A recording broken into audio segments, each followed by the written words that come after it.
Chapter 1532. As soon as Gao Shiqing sat down, she immediately stood up and giggled. No, only a fool would not join in the fun.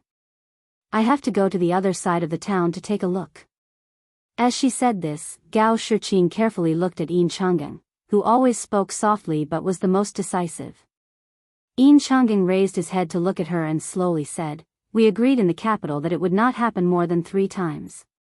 It has already happened twice in the capital and Jinan.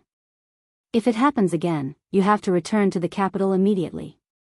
Gao Shiqing smiled brightly and said, "Understood." Gao Shiqing ran out of the inn like a wisp of smoke and ran along the street to the most popular inn in the town. She did not go too close. After all, she was not unfamiliar with Wang Yuanran, Yen Se Fetus, and Song Pandun. Especially since the Yen family residence where Yen Se Fetus lived was their neighbor. Gao Shiqing respected old General Yen Jinshuan very much, but she hated this eldest grandson of the Yen family who was upright at the top but crooked at the bottom of the tree. After old General Yen sacrificed his life for the country, an exception was made. During this period of time, Yen Se Fetus's tail was raised to the sky. He actually had the guts to ask the elders of the family to propose marriage to the Duke Yen family. Gao Shiqing almost couldn't help but find someone to put this guy in a sack and throw him to the bottom of the lake. In Gao Shiqing's vision, Yen Se Fetus did not disappoint. After coming to a small town like Bailiang, he still flirted with good people. He was currently surrounded by 2 young women with a group of bad friends. Gao Shiqing was a little surprised. Didn't people say that women in Bailiang were mostly tall and strong? The 2 young women in front of her were very beautiful. The young woman who carried a sword like her was probably above average and could not be considered stunning. However, the other one was quite outstanding. The brothel of Great Peace City was known to be filled with outstanding beauties. Gao Shiqing had disguised herself as a man a few times to go there to broaden her horizons. Even those courtesans did not have the moving beauty of the tall woman in front of her, especially her unapproachable aura. As long as it was a man who wanted to win, he could not help but challenge her. No wonder Yen Se Fetus jumped out in such a hurry. However, Wang Yuanran was not present. He should be hiding in the inn overlooking the street. Yen Se Zun gently twirled the sandalwood fan in his hand and chuckled. Big Brother is a scholar, and has never done unscrupulous things like snatching common women. But Big Brother is naturally hospitable. I just want to invite you 2 sisters into my building to drink tea, recite poems at night, and admire the moon. Big Brother is from the capital, and has long been curious if the moon in the northwest is as round as the moon in Great Peace City. Sisters, it shouldn't be difficult for you to give me some face, right? The woman with the sword was so angry that she laughed. "Give me face, my ass." Yen Se Zun laughed and said, "You're really shrewish. So it's a wild horse from the northwest. Big Brother likes it a lot." The woman with the sword was about to draw her sword and slash at the man when her companion pulled her back. It turned out that a group of Bailiang's most notorious Jin cavalry had already rushed over. The rider who looked like a sergeant asked in a deep voice, "What's the matter?" The sword-wielding woman pointed at Yen Se Fei and his group of young masters and said angrily, "Hedonistic sons of rich parents from the capital, in broad daylight you want to..." Yen Se Zun innocently interrupted the woman's words. "What do you want?" "I didn't do anything, I just chatted for a bit." The Jin cavalry sergeant's face was gloomy. His palm subconsciously pressed against the handle of his Bailiang saber at his waist and looked down at the group of young men from the capital. "Then are you done chatting? If you're done, then scram back to the inn. If you're not done, then continue. I'd like to listen in." Yen Se Zun, who had never been treated this way in the capital, gritted his teeth and smiled lightly. He turned his head and glanced at a young man standing beside Lu Qingfeng. That young man braced himself and took 2 steps forward. He squeezed out a smile and said to the Jin cavalry sergeant, "My father is the old governor of Yozhou's Huanggang County. My big brother is the former 8 Pass commandant. We're all on the same side." The Jin cavalry sergeant said expressionlessly, "Even the current governor of Huanggang County can't control me, let alone the previous governor of Huanggang County. As for the 8 Pass commandants, they're just miscellaneous, right? Nowadays, even miscellaneous generals don't count in Baelyang, so what's the 8 pass commandants? On the same side? Who the F***ck is on the same side as you? Seeing this scene, Gao Shiqing was a little dumbfounded. If this was Li Yangbia's place, the local tyrant's son would have appeared, and that petty official would have to bow and scram obediently. It wouldn't be strange for him to cling to the powerful and become the villain's accomplice. The Jin cavalry sergeant turned his head and smiled at the 2 Baelyang women. Are you 2 ladies looking for a place to rest? If you can trust me, I know of a Yuting Inn on the other side of the street. There might be 1 or 2 rooms left, but the price isn't cheap. There's no helping it. The rooms left in the inn's hands are all superior rooms that they've decided to rip off. If you 2 ladies have enough money, you can consider it. The woman with the sword smiled and said, "Brother, thank you." The Jin cavalry sergeant glanced at the group of unfriendly bastards from the capital and said softly to the 2 women, "I'll send you off." At this moment, a tall young man next to Yen Sedan sneered and said, "Baelyang barbarians." The Jin cavalry sergeant, who had already turned his horse around, suddenly pulled on the reins and dismounted. He said to the other sergeant, "Ma Biao, you guys take these 2 ladies to the Yuting Inn." This squad leader took off his light armor and cold saber and hung them on the horse's back. Then he turned around and stared at the young man who had called them barbarians of northern Liang. He limped forward and said, "I have taken off my armor and cold saber from my pottery cart. Today I am not a brocade horseman on duty." The tall young man laughed and said, "What, king cripple, you want to fight me one-on-one? I'm afraid I'll accidentally use too much strength and break your other leg." The man surnamed Tao laughed. "If you can kill me, it'll just be because you're capable." The tall young man curled his finger. In the hut not far from the elephant washing pool, Su Fengnian was moving books and drying them. Suddenly, the Yuzhou lieutenant and the spy leader of the Fu Shui Fang appeared together. Su Fengnian, who was squatting with a book open, raised his head and smiled. "If you have something to say, say it." The leader of the spies spoke very quickly, but his words were clear. Reporting to Wang Ye, at the foot of the mountain in Fuxia town, 64 Jin cavalry and 27 Fu Shui Fang death warriors are confronting 23 people led by Wang Yuanran, the youngest son of Guangling's Dean of Dao. The cause is...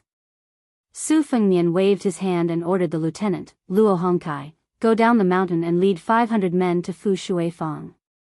Don't confront them, just fight to the death. Su Fengnian pondered for a moment and then continued, the other side should have quite a number of martial art masters as bodyguards. Sui Taizhan, you take out the 4 A-class Fang Fu Shui men of sacrifice currently on Mount Wudong and send them down the mountain with Captain Luo. Luo Hongkai asked carefully, Your Highness, are we really going to fight to the death? Su Fengnian smiled. How can we do that? Su Fengnian quickly added, just beat them half to death. After this matter, people will give a thumbs up to Baelyang for treating guests with courtesy. The 2 men quickly left. Luo Hongkai rubbed his chin and said, Old Sui, our prince is indeed a scholar, right? Sui Taizhan said unhappily, what's the use of telling me this? Why didn't you flatter him in front of the prince? Luo Hongkai, who was striding forward, rolled his eyes and said, just say yes or no. Sui Taizhan wiped his mouth and smiled. Of course. Chapter 1533.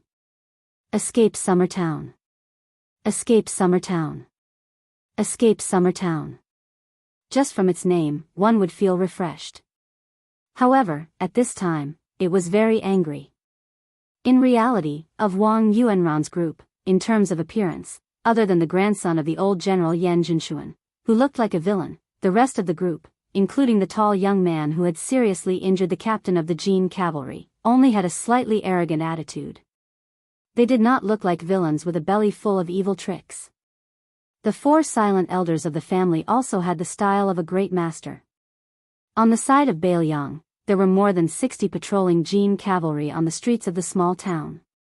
They all wore light armor and only carried cold knives. They did not carry bows or crossbows. The Jin cavalry captain who was in charge of the affairs of the three towns at the foot of Wudong Mountain, escaped Summer Town, had a sturdy body. However, he had a pair of small eyes. When he squinted, they seemed to disappear from his face. He supported the captain of the Jin cavalry, whose chest was full of blood. The latter had been punched in the chest by the tall young man and flew back several feet on the street. It was clear that he had suffered serious internal injuries. Without 2 or 3 months of recovery, he would not be able to do anything on duty. The reason the Jin cavalry captain did not act on impulse and order the 60 brothers who had accompanied him to attack the enemy was because the enemy had many hidden aces. Even with the help of the Fu Shuifang spies, they might not be able to gain an advantage. In addition, the young man who had injured the captain had already announced his identity. He was the son of Li Yang's Sagxing field captain. Sagxing field captain was one of the 4 field captains in the capital and had real power. His rank was not very high, but he was a strong candidate for the 12 great generals of Li Yang's 4 campaigns, 4 garrisons, and 4 pacifications. The commandant of the imperial cavalry, who had just turned 30 years old, was a descendant of a general of northern Liang. He had long been influenced by the filth of the hedonistic circle and was very familiar with it. When there was trouble, the main character would generally not come out and make a ruckus. He felt that it was beneath him and needed a handy henchman to stand up for him. The young man whose father was the shooting sound commandant belonged to this group. To be able to have such a good general of Great Peace City act as a helper, the other young masters who did not show any fear in the face of more than 60 Bailiang cavalry had to have a high status. This imperial cavalry commandant's immediate superior was the Horned Eagle commandant, Luo Hongkai, who was in charge of the military affairs of the 3 nearby counties. Commandant Luo had long since left a ruthless message that this time, the conflict between Buddhism and Taoism held by Lotus Peak was related to Bailiang's face. Those who came to Mount Wudong to join in the fun were either officials or scholars. Those young ladies were all delicate young ladies from respectable families. They were all timid and couldn't withstand the torment. When you see these people, you bunch of rough men should be more amiable. It's best if you give them a smile. When you need to give them directions, you should speak nicely and not be impatient. In short, if any bastard dared to embarrass Bailiang in front of outsiders, then he, Luo Hongkai, would make him lose a few layers of skin. The imperial cavalry commandant was in a difficult position. Although he only needed to say one word and this Fuxia town would really start fighting, and if the 60 imperial cavalry couldn't win, there were still Commandant Luo's 2,000 elite soldiers at the foot of Mount Wudong. However, since he was the commandant in charge of 200 imperial cavalry, he couldn't be so impulsive. If he beat up the son of a shooting sound commandant, then so be it. If there were 1 or 2 sons of court generals with the surname Jinping, or if he accidentally crippled the sons of high officials of the 6 ministries, then the matter would blow up. In the end, would the king really have to personally clean up after them? However, the imperial cavalry commandant was sullen and angry. Thinking about this group of bastards who had come from Great Peace City to show off their strength, it was fortunate that they weren't Beimang barbarians. Otherwise, he wouldn't have to be so hesitant. Today's matter was clearly started by the nobles of Jingdo. Wu Zhangtao's ox cart was already tolerating enough. If he had been the one to see that scene, he probably would have pulled out his sword and chopped them down without another word. Who dares to bully the women of Bailiang? Wang Yuanran let out a soft breath. Fortunately, the commandant was someone who understood the big picture. Otherwise, if the 2 sides really started fighting without any regard for the consequences, then his secret plan would not be easy to clean up. Wang Yuanran's gaze swept over the people around him. He saw the subtle expressions of his companions. Yen Tongshu's body trembled slightly. There was both the fear of facing the legendary Bailiang soldiers and also the excitement. The entire Great Peace City was cursing him for being a lecher who couldn't be supported. It was the famous General Yan Jinshuan of the spring and autumn period who had killed too many people and committed too many crimes that he had received retribution. This was why he had such a useless grandson to support the face of the Yan family. However, if he, Yan Tongshu, could safely return to Jingdo this time, who wouldn't say that he was a hero who dared to fight the Bailiang army? Who would dare say that he was a coward? The son of the shooting commandant Li Shogua, Li Zhongliang, was in charge of guarding the northern part of Jingdo. The most famous person in Jingdo wasn't the high-ranking commandant Li, but Li Zhongliang's brother Li Chang'an. He was only in his early 30s and was already a corps general among the permanent generals of Liang. More importantly, Li Chang'an was a fourth-ranked general and was one of the first generals promoted by the emperor after he ascended the throne. Li Zhongliang himself had followed Yang Shenxing and Yang Huchen's Jizhou army down south to quell the rebellion last year. Unfortunately, the Yang army was defeated one after another and became the laughingstock of all the civil and military officials. Other than the peerless General Yang Huchen who had lost an arm, no one in this army was rewarded for their contributions, regardless of whether or not they had achieved anything. Li Zhongliang, who had personally taken the heads of more than a dozen West Chu rebels on the battlefield, also fell silent because of this. Why would Li Zhongliang act today for Yan Tongshu, whom he had always looked down on? The loyalty of a friend? That was underestimating Li Zhongliang, whose father and brother were both heroes.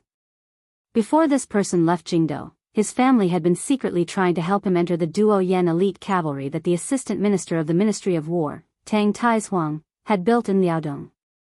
However, Assistant Minister Tang had always been vague about this.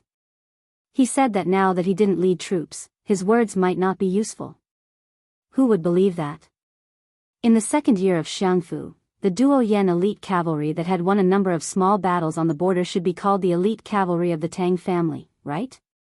However, in order to avoid suspicion, the Tang family was afraid that Tang Taizuang, would attract criticism in the Ministry of War, so the new commander of the 16,000 Duo Yan elite cavalry used a border general whose surname wasn't Tang. However, that guy was slowly promoted from a sergeant to a commander by Tang Taizuang. As long as Li Zhongliang made a statement in Beiliang today, Tang Taizuang, who was Gu Jiantang's right-hand man along with Kai Nan, would understand without needing Li Zhongliang to say anything in Great Peace City. A Duo Yan elite cavalry that everyone was jealous of was already a lieutenant. Wouldn't that be in Li Zhongliang's pocket? Song Tianbao seemed to stare dumbly at that tall Beiliang beauty. Wang Yuanran laughed coldly inside. Learning from Yan Tongshu and pretending to be a pervert? That Yan Tongshu had brought 3,000 taels of gold into Jingdo last year. In just half a year, he had squandered it all. Just for Yan Tongshu alone, he had bought the first spring of several young courtesans in Great Peace City. You fatty, you can't even forget your friends when you see a beauty, so don't pretend to forget your life when you see a beauty. In the second year of Xiangfu, you claim to have stolen 5,000 taels of gold from your father.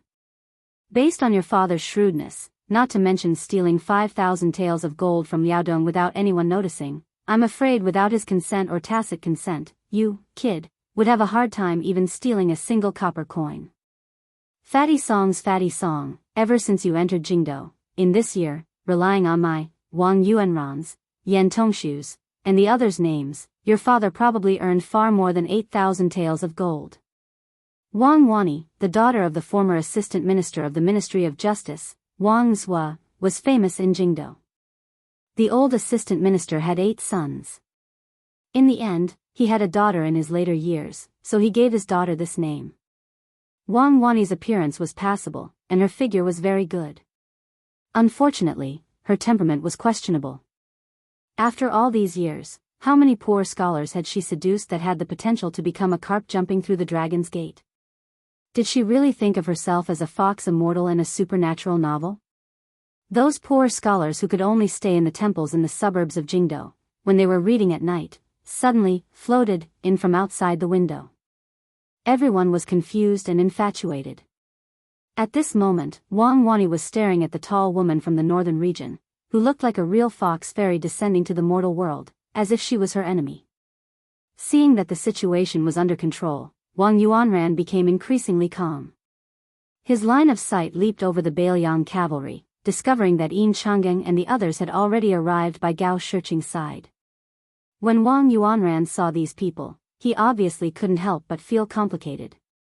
Last year, his father was still a minister who had the potential to take over Gu Lu's authority from Grand Secretary Zhang.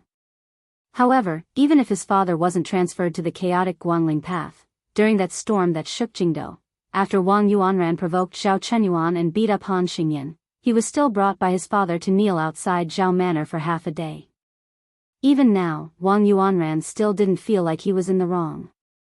It was Zhao Chenyuan, this fickle woman, who had let down her childhood sweetheart first. In the end, she ran off to become the wife of that surnamed Yin, saying that she and Enchanting loved each other, that it was she who let down Wang Yuanran's brother who was publicly acknowledged as gentle and honest. In reality, wasn't it because she saw that the Yin family's future prospects were good, especially since Yin Maochun was going to take over her father's heavenly official position as Minister of Personnel? Zhao Yuling, this old man, had occupied the Ministry of Personnel for more than 10 years, grasping the authority to promote all of the officials under the heavens. Did he really not have a bit of shit under his seat? Could he really wipe it clean before heading to the Secretariat?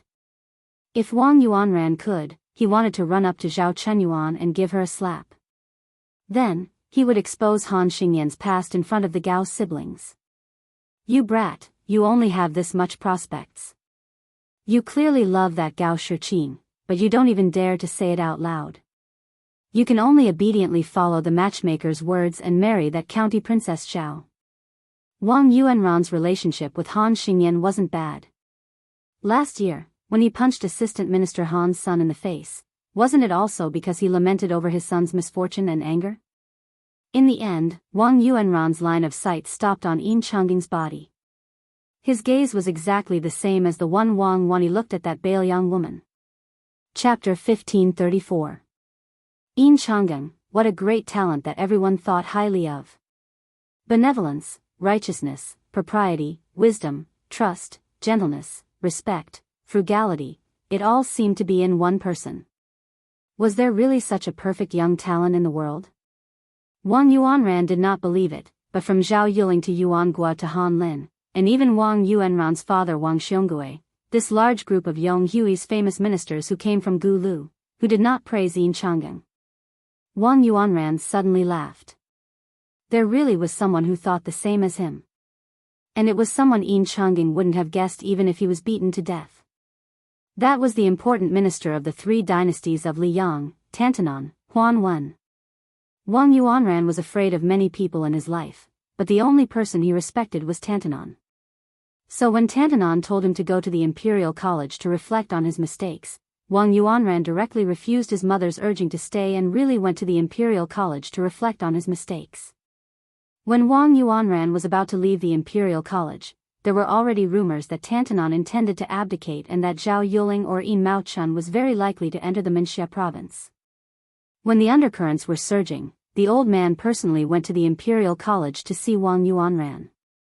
Before leaving, Tantanon said something that Wang Yuanran thought he would never forget in his life. Brat, being a person is like flipping through a book and reciting scriptures. Not to mention this old man whose neck is in the yellow earth, even your father Wang Xionggui's age is half buried in the earth. He has almost flipped through the book to the end and can't find anything new. But a young man like you is different. There is an old saying that every family has its own difficult scriptures, but no matter how difficult it is, you should be sensible. You have to read it well and read it well. The reason why I'm talking nonsense with you is that when I, Huan Wen, was young, I was also like you, idling around. But the old saying that a prodigal who returns is more valuable than gold is not a lie. Of course, Wang Yuanran knew that the little Zhenren Wu Shizhen had an ulterior motive. This was nothing. Not to mention those in the distance, just Li Zhongliang, Song Tianbao, and the others who were nearby were all smart people.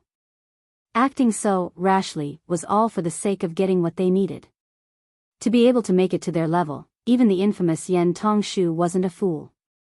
Song Tianbao wanted to rely on Yan Tongshu's identity as Yan Zhenshuan's grandson to raise his banner. Other than freeloading and sleeping with courtesans for a whole year, how much money had Yan Tongshu secretly earned for the Yan family who had always been cash-strapped? At least 200,000 taels. Otherwise, do you think old General Yan's posthumous body could pass the Board of Rights meeting so smoothly? The more he re-examined the people around him, the more Wang Yuanran began to understand that it was not easy for his father to become an official. Therefore, Although Wang Yuanran could not help his father return to the capital as an important official, at the very least, he could win some reputation for his father. All of a sudden, a pleasant surprise came. Probably sensing the difficult situation of the Bailiang cavalry, as one of the parties involved, the Bailiang woman with a sword reported her identity. It turned out that her father was Song Yan, the son of the Lingzhou provincial governor. As the second in command of the civil officials in Lingzhou, he could be considered one of the top officials in Bailiang. Song Yan's daughter, Song Huangmei, pointed the tip of her sword at Li Zhongliang, the son of Colonel Shooting Sound, and said angrily, "Compared to officials, is that so? What's so great about your father's bullshit, Colonel?" Wang Yuanran could not help but laugh. Now that Bailiang had cut a large number of surplus generals and colonels, as long as they did not hold military power, they did not even have the right to hang the Bailiang saber when they went out. However, the colonel of Li Zhongliang's father, Li Shougua, was indeed quite amazing. He was now a fourth-rank official, comparable to Song Yanzizhou. Furthermore, this Colonel Shooting Sound did not dare to say that he would immediately become one of the 4 generals of the 4th expedition, but as long as he operated it well, after 4 to 5 years of smooth sailing, he would definitely become one of the lower-ranked generals. Furthermore, his brother had a private nickname of Little Chen Wang in the Liang military circle. In front of Li Zhongliang, this Colonel Shooting Sound was still not enough. The pervert Yen Tongshu first snickered, and then laughed even more exaggeratedly. This hedonistic son of a rich family had the ability to make a man tremble. He held a fan in one hand and covered his heart with the other. "Brother, I'm scared to death." Yen Tongshu finally stopped laughing. He curled his lips and said, "Don't even talk about Izhou. The provincial governor is just a so-so." At this time, the cold and elegant woman who had been indifferent to the farce finally spoke. She turned her head and said softly to the commandant of the Imperial Cavalry, "My father is Administrator Li." The commandant of the Imperial Cavalry was stunned. The woman smiled sweetly and said softly, "Yes, I also have a younger brother called Li Hanlin. He is now the commandant of the Liangzhou crossbowmen." In the Bailiang military, whether it was the garrison troops or the border troops outside the Great Wall, most people had heard of the name Li Hanlin. It was even more effective than the number 1 civil official in Bailiang, Li Gongda. The commandant of the Imperial Cavalry smiled knowingly at first, but he became more and more conflicted. Today's matter was really not a matter of whether the two sides were high or low officials. He was an insignificant commandant of the Imperial Cavalry in Bailiang. It was not because he was worried about his background that he did not dare to give the order to beat those bastards into a pig's head. It was because the war at Liangmeng was so intense that he, the only son of the Imperial Cavalry, had no chance to go to the border to kill the barbarians because his father and mother had dragged in all the elders of the family to pester him. However, his father had been a military officer at the Great Wall of Yuzhou and had always paid attention to the general situation. As the commandant, he knew quite a bit about the relationship between Bailiang and the Liang Imperial Court. The more this was the case, the more he could not make trouble for Commandant Luo or even the prince and implicate Bailiang in an even more dangerous situation. He turned his head to look at his subordinate, Sergeant Tao Che, who was unwilling to leave no matter what. Even this old brother of his knew the severity of the matter. He had taken off his armor and saber and was going to fight with Li Zhongliang as a Bailiang citizen. How could he act rashly? Tao Che was once a sergeant of the Bailiang crossbowmen. Like Li Hanlin, he was also an elite scout responsible for clearing the path for the Dragon Elephant cavalry up north. His left leg was severely injured in battle and he had no choice but to retire from the crossbowmen.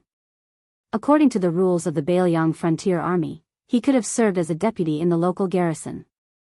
However, Tao Che refused no matter what, saying that he was an old cripple and that he would be satisfied if he could return to the local garrison as a sergeant. That one call of the Bailiang barbarians. For an old soldier who had probably spent half his life fighting the Bailiang barbarians to the death, it was too hurtful. The Imperial Cavalry Commandant Fan Xiangda lowered his head and said softly to his old brother who had returned from the Liangzhou border, "I'm sorry."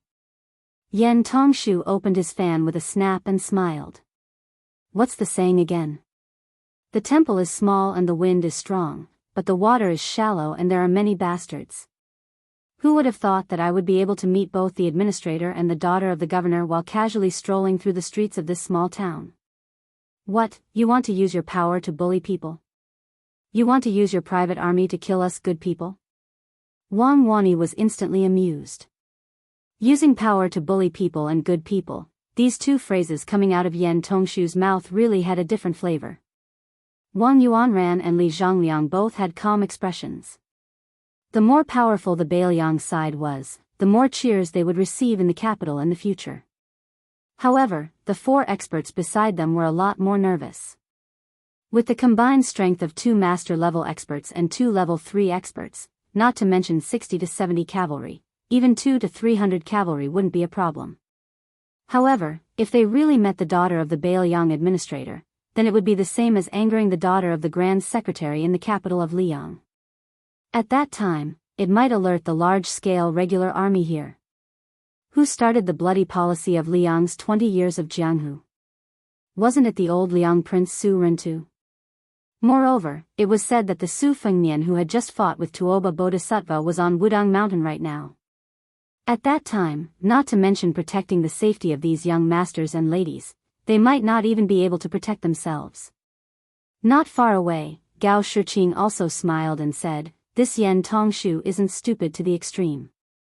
This way, the Bailiang cavalry will either retreat with their tails between their legs, or they will have no choice but to use their power to bully people and kill innocent people." Gao Shilian snorted coldly and said, "If I were the Imperial Cavalry Commandant, I wouldn't waste my breath. Even if I don't kill people, I would hang Yan Tongshu up and beat him up." Chapter 1535. Enchanting shook his head and said, "Northern Liang is in a dilemma. If we don't completely fall out with them, we won't be able to capture Yan Tongshu and the others with an army of at least 600 riders and a few martial experts protecting them." Gao Shilian said unhappily, "To be able to make Bailiang suffer a setback once, won't they be treated as heroes when they return to the capital?" Enchanting smiled. "Let's go, we've seen the show. You guys really wasted that pot of Spring God Lake tea." At this time, the streets of the small town rumbled like thunder. Even Zhao Chenyuan felt a suffocating pressure. When a group of black-armored cavalry charged into the small town, there were constantly archers dismounting from their horses and climbing onto the roofs to occupy advantageous terrain. In this small town, there were no more than 400 to 500 soldiers on the streets and archers on the roofs, but they formed a black cloud that could destroy a city. The leading general took the lead, urging his horse to gallop to the side of the Jin cavalry commandant Fan Xiangda. Sitting high on the back of the Liangzhou horse, he angrily rebuked with a gloomy face, "Surnamed Fan. Are you sunbathing here?" Fan Xiangda didn't know what to do. He was about to speak when the Horned Eagle captain Luo Hongkai scolded, "Bastard, how can there be a Bailiang army that doesn't draw their sword when facing an enemy? If the prince hears this and knows that I raised a nest of bear soldiers, how can I still be a captain?" Luo Hongkai looked around and said in a low voice, "Unrelated people, leave the streets. You will not be treated as an enemy if you're late." This Lieutenant Luo was probably really angry at that Fan Xiangda, but he was his trusted aide after all, so he left some face for the commandant of the brocade cavalry. He turned his head slightly and spat before suddenly raising his arm and saying in a clear voice, "Patrolling brocade cavalry, retreat. Hippogriff cavalry, get into formation. Draw your swords." Luo Hongkai stared darkly at the group of people and grinned out of habit. His teeth were especially white and frightening. If anyone escapes without reason, the archers will kill them on the spot. The streets of the small town weren't wide.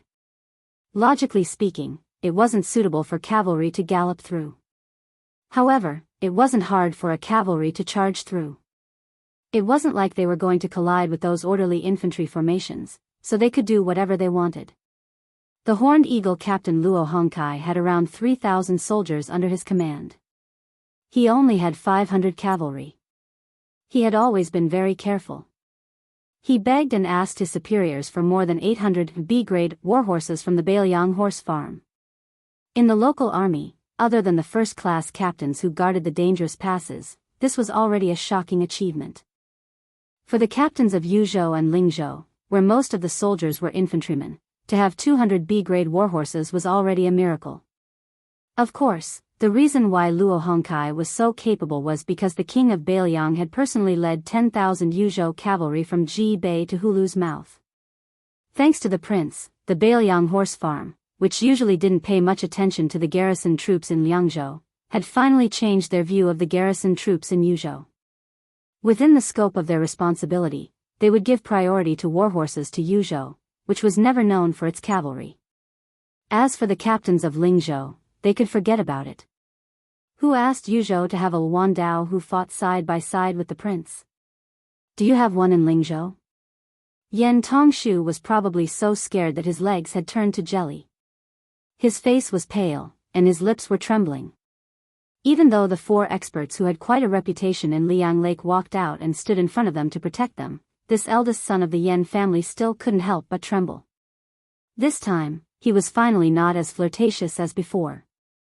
The son of the county chief of Hezhou, Lu Qingfeng, had a long face. He even had the thought of dying.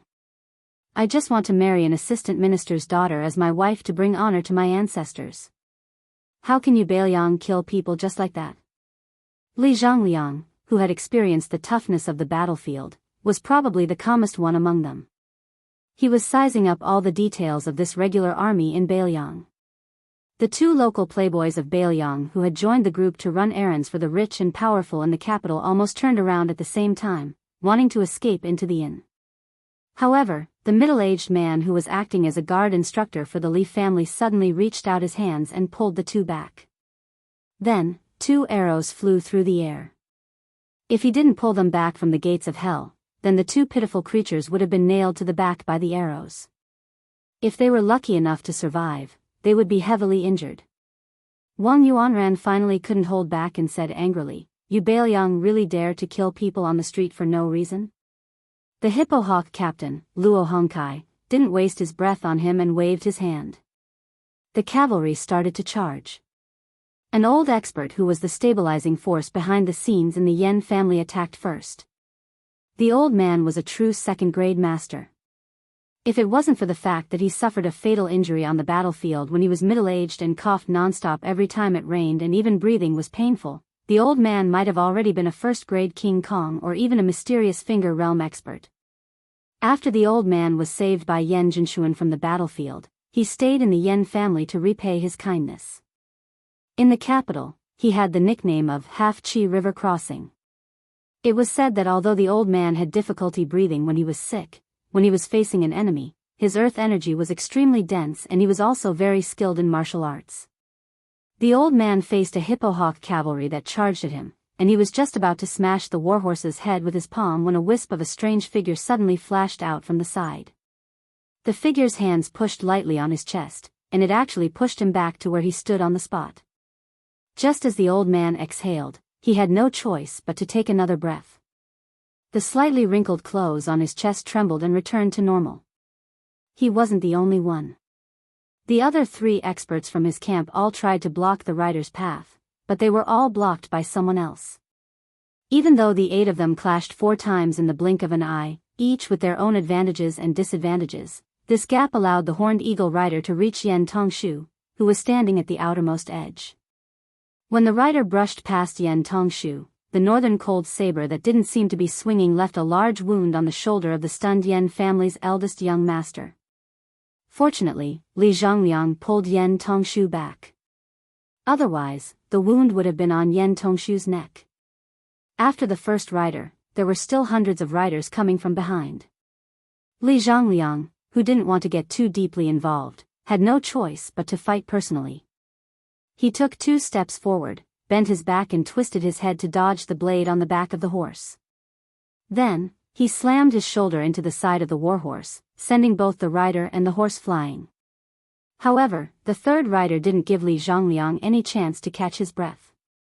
Li Zhongliang took a series of quick steps, turned around, and grabbed the rider's arm that was holding the blade.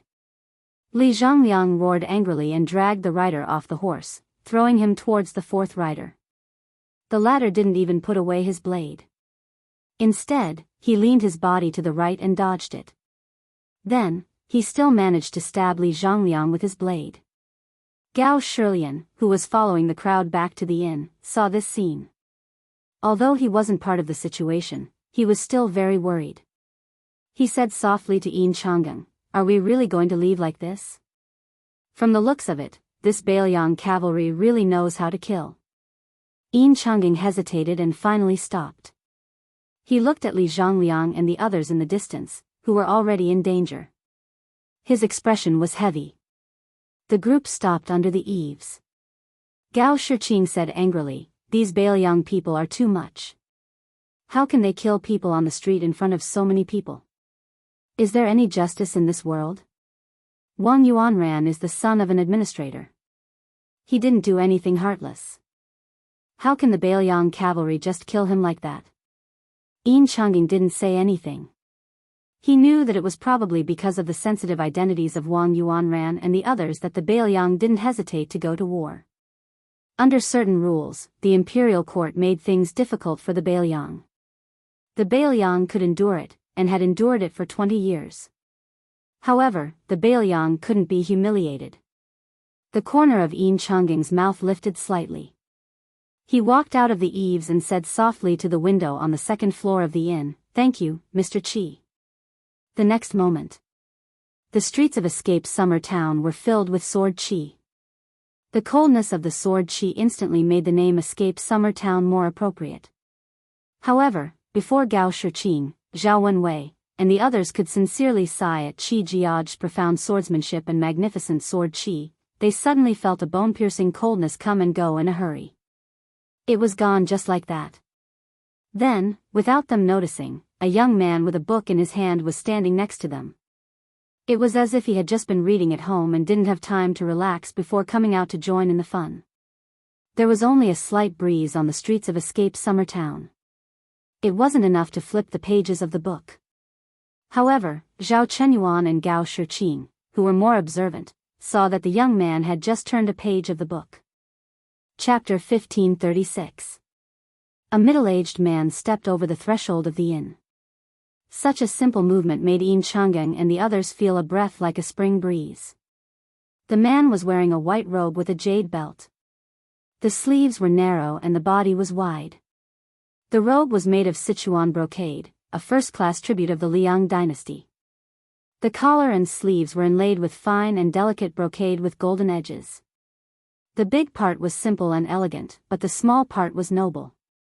Probably only this kind of refined man with a hidden edge could marry the rouge girl with the reputation of peach blossom horse and pomegranate skirt, when he was 20 years old.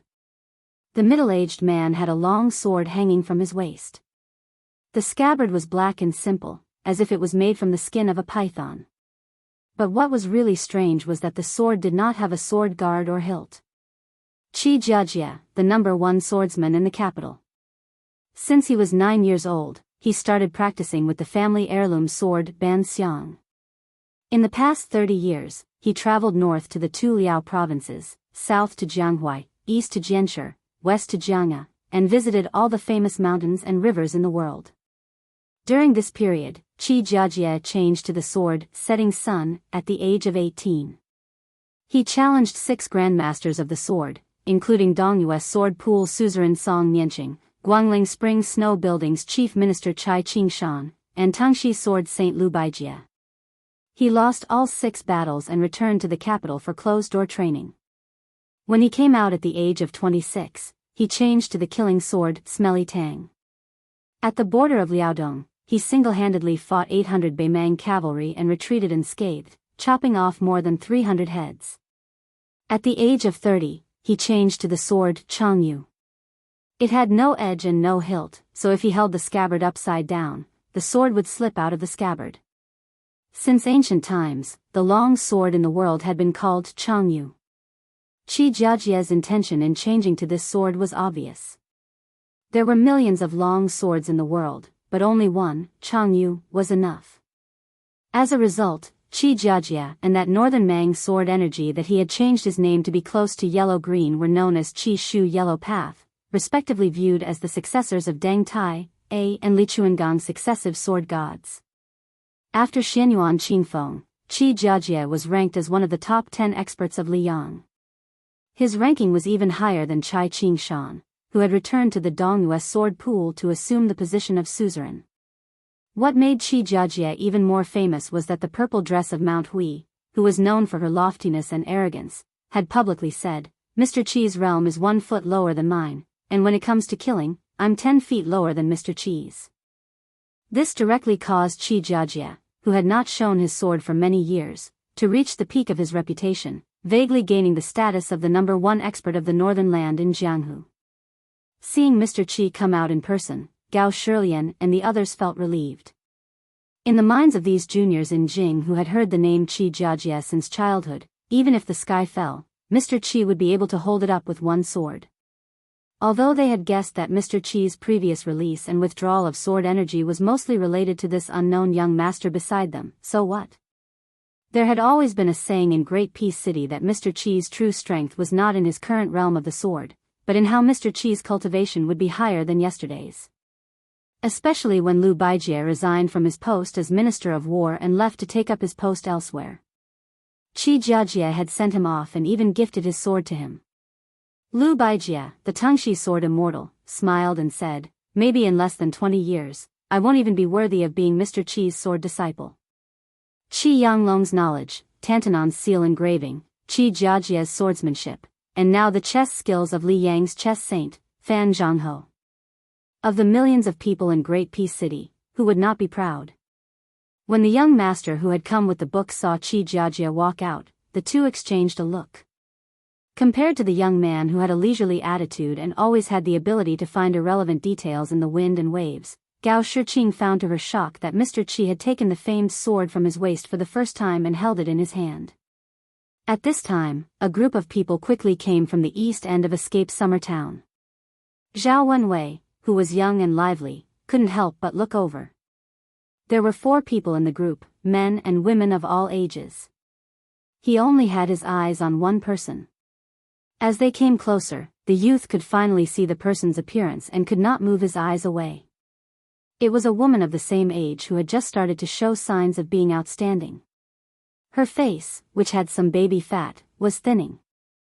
A beauty with an oval face floated out of the water. Her robes were as white as snow, and she carried a white scabbard longsword on her back. She also had a simple red sandalwood hairpin on her head. The hairpin was like a sword that flew through her hair. In this moment, Zhao Wenwei was mesmerized. The saying that there were beauties in books was a lie. How could they be as beautiful as the real woman outside the book? Everyone had their own eyes. Gao Shiqing's first eyes were on the handsome young master in green robes and holding a sword. She exclaimed, "Li Bai of the Dongyue sword pool?" Li Bai was not only famous in Liang Lake, but also in Jiangnan and even in the officialdom of the capital. Li Bai's teacher was Song Nianqing, the head of the Dongyue sword pool. His family was a distinguished family. In the past, the top 10 magnates of the spring and autumn period valued family status the most. Except for the intermarriage of the 10 families, even some of the imperial families who were not of orthodox birth disdained to form an alliance through marriage. However, the Li family that Li Bai belonged to could become the next best marriage partner of the 10 magnates. In the spring and autumn period, there were only 8 families that received this honor: Li, Pei, Yu, and Xie. Among them, the Pei family fell into silence after the Shenzhou continent sank. The most famous person in the family was actually a woman, Pei Nanwei, the concubine of the old king of Jing, Zhao Heng. Li Bai's temperament showed the gentleness and elegance of a noble young master in Liang. With a charming smile, he looked at Gao Shilian and Gao Shiqing and said softly, "I didn't expect to meet Brother Gao and Miss Gao in the northwest." Since it was Li Bai who came from the Dongyue sword pool, then the identity of the tall old man beside him was revealed. He was Chai Qingshan, one of the few great masters of the sword in the world. Presumably, Qi Jiajie's majestic sword Qi that filled the small town had attracted this group of people. After Chai Qingshan entered the small town, he did not look at Qi Jiajie, who was at the same level, but at the young man holding the book. Li Bai ignored the strange atmosphere under the eaves of the inn and introduced to the Gao siblings with a smile, "My martial uncle Chai was a good friend of the holy monk of the dragon tree in his early years. When he heard that the white-robed monk was going to preach at the Lotus Peak, he specially brought us to Beiliang. As for these two children, they are Marshal Uncle Chai's beloved disciples, Song Tinglu and Shan Yi. What are you waiting for? Quickly call Brother Gao and Sister Gao. Chapter 1537. The handsome young man, who was not tall but had an extremely long sword on his waist, responded with an "oh." He politely greeted Brother Gao and Sister Gao, and then continued to stare at his peer with vigilance. He was furious. This guy wants to stick his eyes on my junior sister. What does he want to do? Does he want to take my sword? Only when Song Tinglu looked at Zhao Wenwei did everyone notice that he was staring at the girl in white with a strange name. Zhao Wenwei's sister, Zhao Chenyuan, didn't know whether to laugh or cry. Her silly brother, who only liked to read, practice, and paint with his father since he was a child, finally had his first awakening of love. Zhao Wenwei asked softly, "Your name is 321. The girl, who had long been accustomed to this kind of thing, said indifferently, "My surname is Shan. I'm not 321.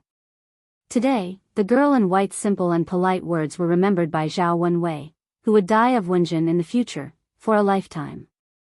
Song Tinglu snorted coldly, "Brat, don't try to get close to my junior sister.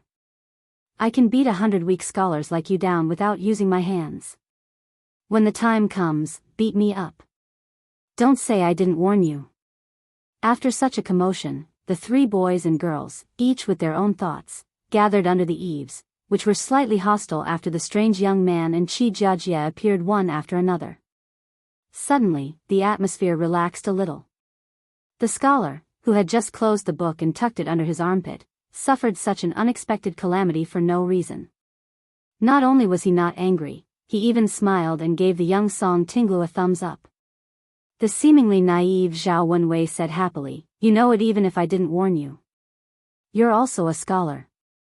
Enchanting gently knocked on his brother-in-law's head and scolded, "Learning to read and write can't be used to argue." Standing under the stairs, Chai Qingshan looked at the young man under the eaves. His scholarly aura was not as good as Enchanting's, and his Jianghu aura was not as good as Li Bai's. However, even Qi Jiajie and Qi Jiajie, two gurus, still couldn't suppress this person's potential momentum. Only Li Bai, who had reached a high level in Jianghu, could slightly sense it. Enchanting, Gao Shilian, and others were not Jianghu people after all. Shan Yi suddenly asked curiously, "You have sword qi on you. Are you also a swordsman?" The man took out the book from under his armpit and waved it. He said with a smile, "Green Water Pavilion sword practice record of 60 years. Have you heard of this secret manual?" The girl nodded solemnly and said, "I've heard from my master that there are many swordsmanship manuals in the world, and the Green Water Pavilion has the reputation of being the best. It's a pity that the author's aptitude is limited and can't catch a glimpse of the scenery above the Xian finger level. Therefore, it only has momentum, but not spirit." That person lamented, "When I first used Green Water Pavilion to practice my swordsmanship, there was an old man who commented on this book, and it was similar to what you said." Chai Qingshan finally opened his mouth to speak. He said in a low voice, "I didn't expect that the parting with Li Chungang by the Guangling River would be the last time I see him." That person put away the book again and said slowly, "If it weren't for Great Master Chai's obstruction and the fact that he was not as skillful as he was, I and the old man in the sheepskin fur coat would have been able to walk up to the reviewing platform by the river." Chai Qingshan said expressionlessly, "It's a matter of loyalty to the emperor." At that time, I, Chai Qingshan, was a guest of the Spring Snow Building in Guangling. Of course, I had to stop Li Chungang. As for how I stopped him and whether it was honorable or not, I didn't care so much. Qi Jiajie's words were shocking. "Lord Chai, is there a first come, first served rule?" Chai Qingshan, who came from the southeast to the northwest this time, did not bring a long sword. The old man glanced at Qi Jiajie's sword, long sword, and did not speak. Enchanting gently held his wife Xiao Chuanyuan's hand to ease her tension. The person beside him was the northwest vassal king Su Fengnian. Zhao Chenyuan was a socialite from a noble family in the capital. She had also heard countless legends about this person. He had traveled to Liang Lake twice, went to Beimang alone once, traveled to the west regions twice, and fought in Bailiang once. How many high and mighty masters in the world had died in the hands of this young man? Back then, Ren Tu led the army and rode horses to Jianghu, trampling the courage of half of Jianghu. As for the son, he smashed the Liang River Lake, which had been flourishing with great difficulty, into a mess almost all by himself. Martial Emperor City had become a thing of the past. Yang Taisui died at the Iron Gate Pass. Cat Man Han Xingxian died suddenly. Song Nianqing died in a foreign land. Master Lu Hao suddenly disappeared. Xia Lingzhen of the Spring Invitation Cottage in Shishu died for no reason beside the Spring God Lake. Zhao Ningxian, the young genius of the Taoist master residence in Longhu Mountain, was beaten to the ground. Gao Shilian and Han Xingyan swallowed subconsciously. They looked at each other and saw fear in each other's eyes. Even Gao Shiqing, who was not afraid of anything, quietly took a few steps back. Su Fengnian, who had rushed from Mount Wudong to the escaped summer town at the foot of the mountain, did not feel as if he was facing a great enemy when facing the two sword masters, Qi Jiajie and Chai Qingshan.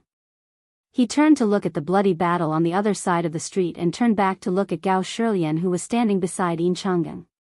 You are the son of Duke Yan, Gao Shiji. My spy from Fu Shui mentioned that you would come to Mount Wudong with Qi Jiajie and the others. So when Qi Jiajie released his sword energy, I came. Other than telling Qi Jiajie not to do anything unnecessary, I also wanted to thank you. Gao Shilian, do you still remember that martial addict Kong? He was a young man from Bailiang who went to Tai and City earlier than Yan Qiji. Now he is working in the Ministry of War. I heard that when he first came to the capital, he was bullied a lot. It was you, Gao Shilian, who helped him. Later, Yan Qiji followed Yan Jieshi and Yan Dongwu to the capital. You were also the first person from the capital to hang out with Yan Qiji. Gao Shilian did not feel the slightest bit flattered. In fact, this duke's son even had the thought of killing himself. I, Kong Wu Qi, and Yan Qiji felt like old friends at first sight. I have nothing to do with you, the Prince of Northern Liang. Please don't thank me. You, Su Fengnian, should just knock me out with one punch. Otherwise, when I return to the capital, rumors will spread all over the capital. Won't that bad-tempered father of mine break my legs? But Gao Shilian sadly found that he only dared to listen and could not say a word. Qi Jiajie asked, Are you done? Su Fengnian shook his head and said, No hurry. It just so happens that I am waiting for someone here. What, are you going to stand up for Wang Yuanran and his group of playboys? But let me say this first. No matter how much trouble they make, it is still the same. For example, that Lu Qingfeng who sneaked into the capital from Hezhou, the grudges from his early years are in the past. Wang Yuanran, who fought with me at Jiuzhou Embassy in Tai and City, is about the same.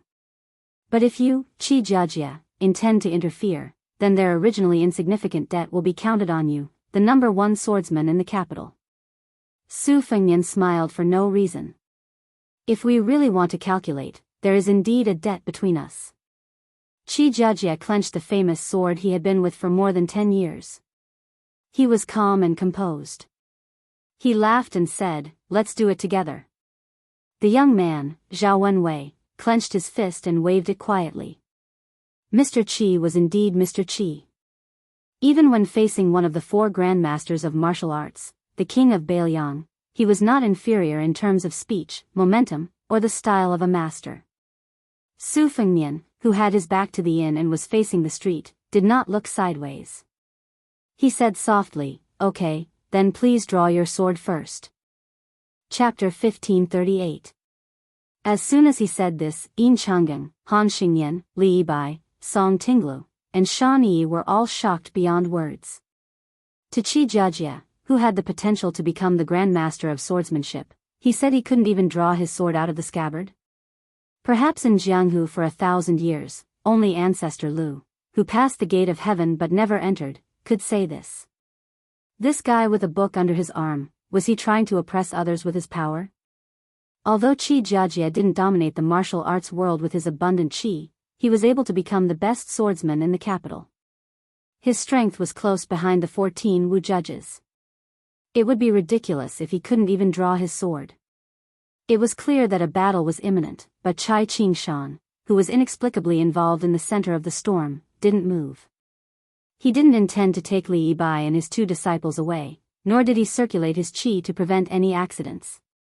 Obviously, if Su Fengnian and Qi Jiajie were to fight freely, there wouldn't be much difference whether they were in or out of the town. Chai Ching-shan must have bet that the confrontation between the two would be a gentleman's fight. The 2 sides would form a tacit agreement to fight within a square inch, so as not to implicate the people in the town. How could Chai Ching-shan miss such a rare opportunity to train his mind in martial arts when he had a certain level of insight and experience as a bystander with a certain level of expertise? How could Chai Ching-shan miss such a rare opportunity? Qi Jiajie tilted the famous sword Chang Dao, which was cast from the Jinglong sword furnace. It was 3 feet and 3 inches long. His 5 slender fingers didn't reach out to draw the sword, but the Chang Dao suddenly sounded like a dragon's cry. Less than an inch out of the scabbard, the yin suddenly felt a cold wind blowing against their faces. This time, after a slight stop, the Chang Dao's length suddenly increased to more than 3 inches. The Chang Dao left the scabbard twice, both times very smoothly. But in this world, things could be done once or twice, but not thrice. The Chang Dao didn't move at all. The 3 people from Dongyue's Sword Lake, who had sharpened their hearing after practicing martial arts, could already hear the constant sound of mosquitoes and flies flapping their wings. Yin Changgang and the others also noticed that outside the eaves, on the streets of the town, dust gradually flew into the air, forming land tornadoes. They spun slowly, like a group of women in yellow dancing gracefully. Finally, at an extremely slow speed that even Gao Shiqing could see with the naked eye, the longsword left its sheath by another inch or so. However, Qi Jiajie's Sichuan brocade robe, which seemed to be untainted no matter where he was, began to tremble slightly, like a dragonfly touching the surface of a calm lake, causing ripples. Under the scorching sun in Escape Summer Town, the place where Qi Jiajie stood under the eaves of the inn happened to be alternating between light and dark. Originally, it was difficult for ordinary people to perceive the light, but now it was not only clearly visible, but also distorted in an instant. Song Tinglu and Shan Yi blinked at the same time, thinking that their eyes were playing tricks on them. However, after blinking, those strange lights were indeed like snakes. At the same time, the small tornadoes on the street shattered and dissipated. The saber finally came out of its sheath another inch. Gao Shiqing was completely unaware that she was already sweating profusely. The black hair on her temples was wet and stuck to her crimson cheeks. Zhao Wenwei also subconsciously loosened her fists and spread out her palms to wipe the sweat on her robe. The white-clothed girl with a sword on her back was also an outsider, but in fact, she was more nervous than Gao Shiqing and the others. She whispered to the boy of the same sect, Song Tinglu, "Do you think Qi Jiajie's sword can be completely unsheathed?" The sword at his waist was actually 4 feet long. Song Tinglu thought for a moment and solemnly said, "Call me senior brother, and I'll tell you the answer." The young girl wore a sword-shaped red sandalwood hairpin, and her willowy eyebrows were as thin as swords. Therefore, when she frowned, she appeared particularly heroic. However, the young girl quickly smiled brightly and sweetly called out, "Senior brother." The boy shivered as if he had seen a ghost during the day. He then pretended to be stupid and laughed. "The answer is, I don't know." Given the girl's temper, if it was in the past, she would have already drawn her sword and slashed the future sect master of Sword Lake until he ran all over the mountain. However, today, she took a deep breath for the first time and let Song Tingla go. The latter soon understood the reason behind it and rolled his eyes. Compared to Zhao Wenwei's irritation when she glared at her junior sister in the past, the boy, who was quite energetic, had suddenly turned into a frosted eggplant, and he looked listless. There was no helping it. Her junior sister had to carefully maintain her ladylike image in front of her, as well as a certain person that almost all the other senior sisters and junior sisters of Sword Lake admired. Her junior sister was a person who would have probably never come into contact with yellow rouge in her entire life. However, after arriving in Yuzhou, every time she saw a cosmetic shop on the street, she couldn't move her feet away.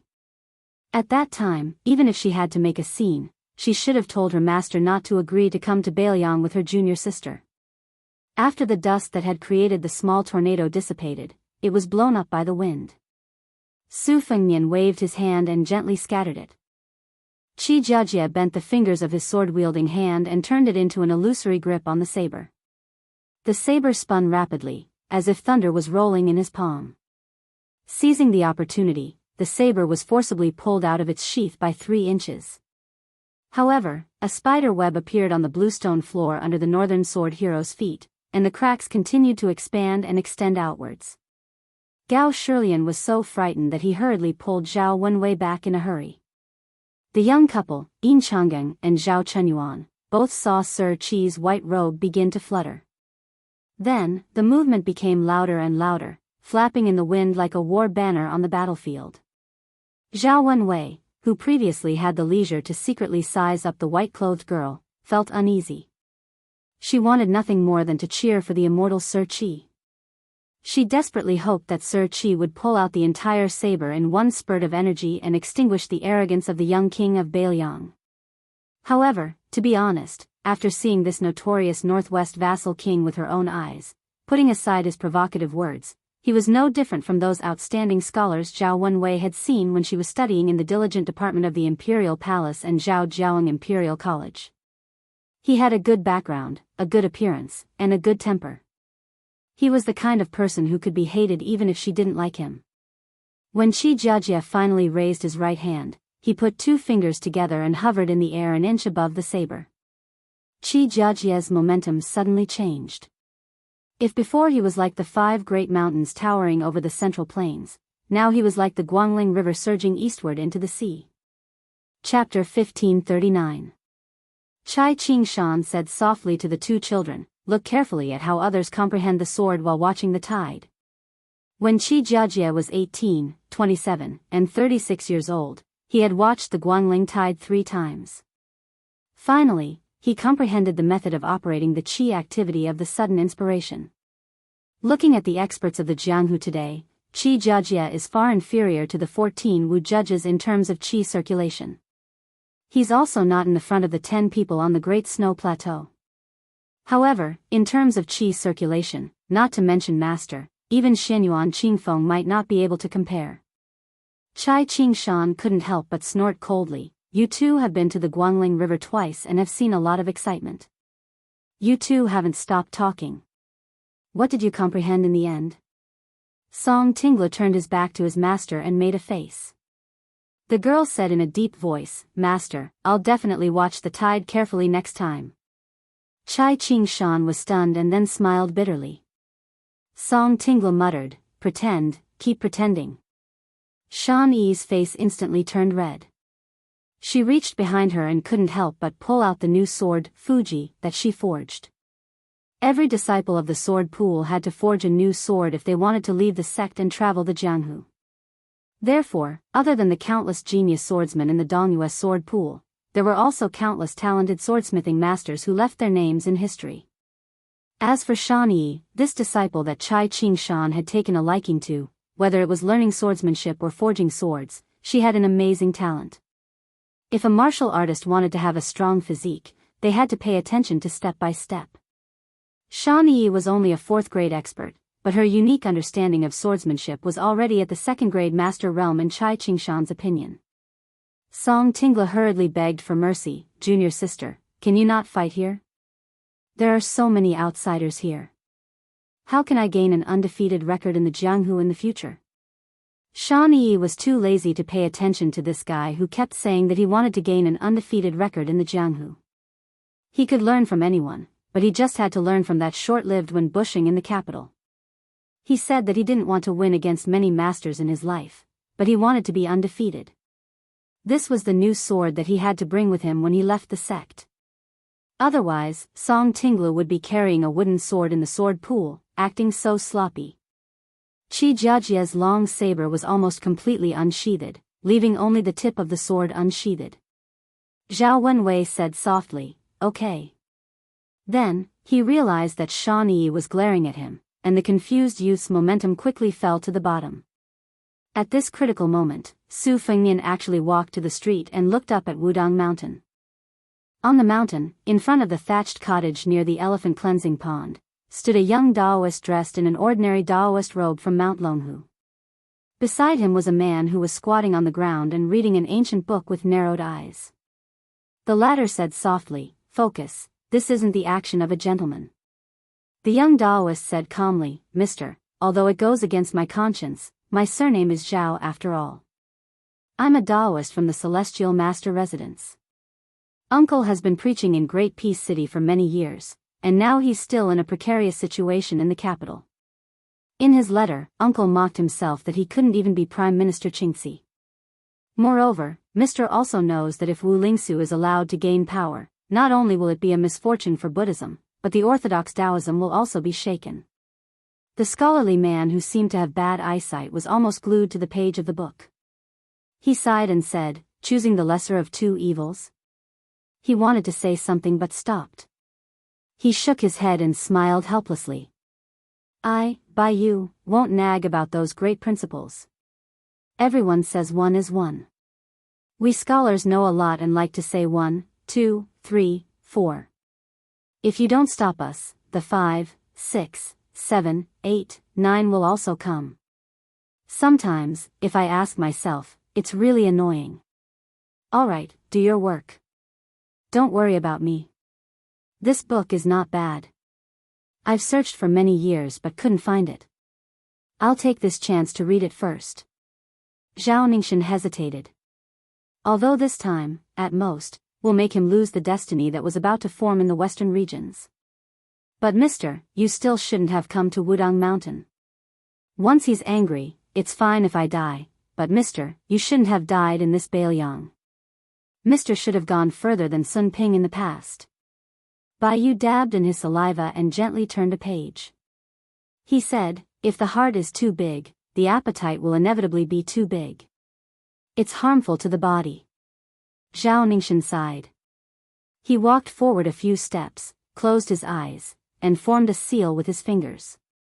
In the Celestial Master Residence of Longhu Mountain, the highest bud of the purple gold lotus in the lotus pond suddenly bloomed and then withered. On the large ship on the first floor of the Qingzhou Navy, there was a scholar sitting cross-legged. There was a bowl of water in front of him. He pinched a clean white stone between his fingers and said with a smile, "Since the matter has come to this, and the situation has changed, don't blame me, Xia Guanying, for adding insult to injury." The stone smashed into the water in the bowl. At the same time, a streak of white light flashed from the southeast to the northwest. After looking at the north, Su Fengnian retracted his gaze and began to turn sideways to look at the east. Without the support of the Qi Jiajia's long spear slid back into its sheath. Qi Jiajia took off the long spear and casually threw it on the street. Yin Changgang and the others were confused. Shan Yi and Song Tinglu were also confused. Chai Qingshan, who had been watching the show, also took a step forward. Su Fengnian looked into the distance and said with a smile, "The Dongyue sword pool has poured in all its efforts to forge a new sword. Qi Jiajia is the sword master."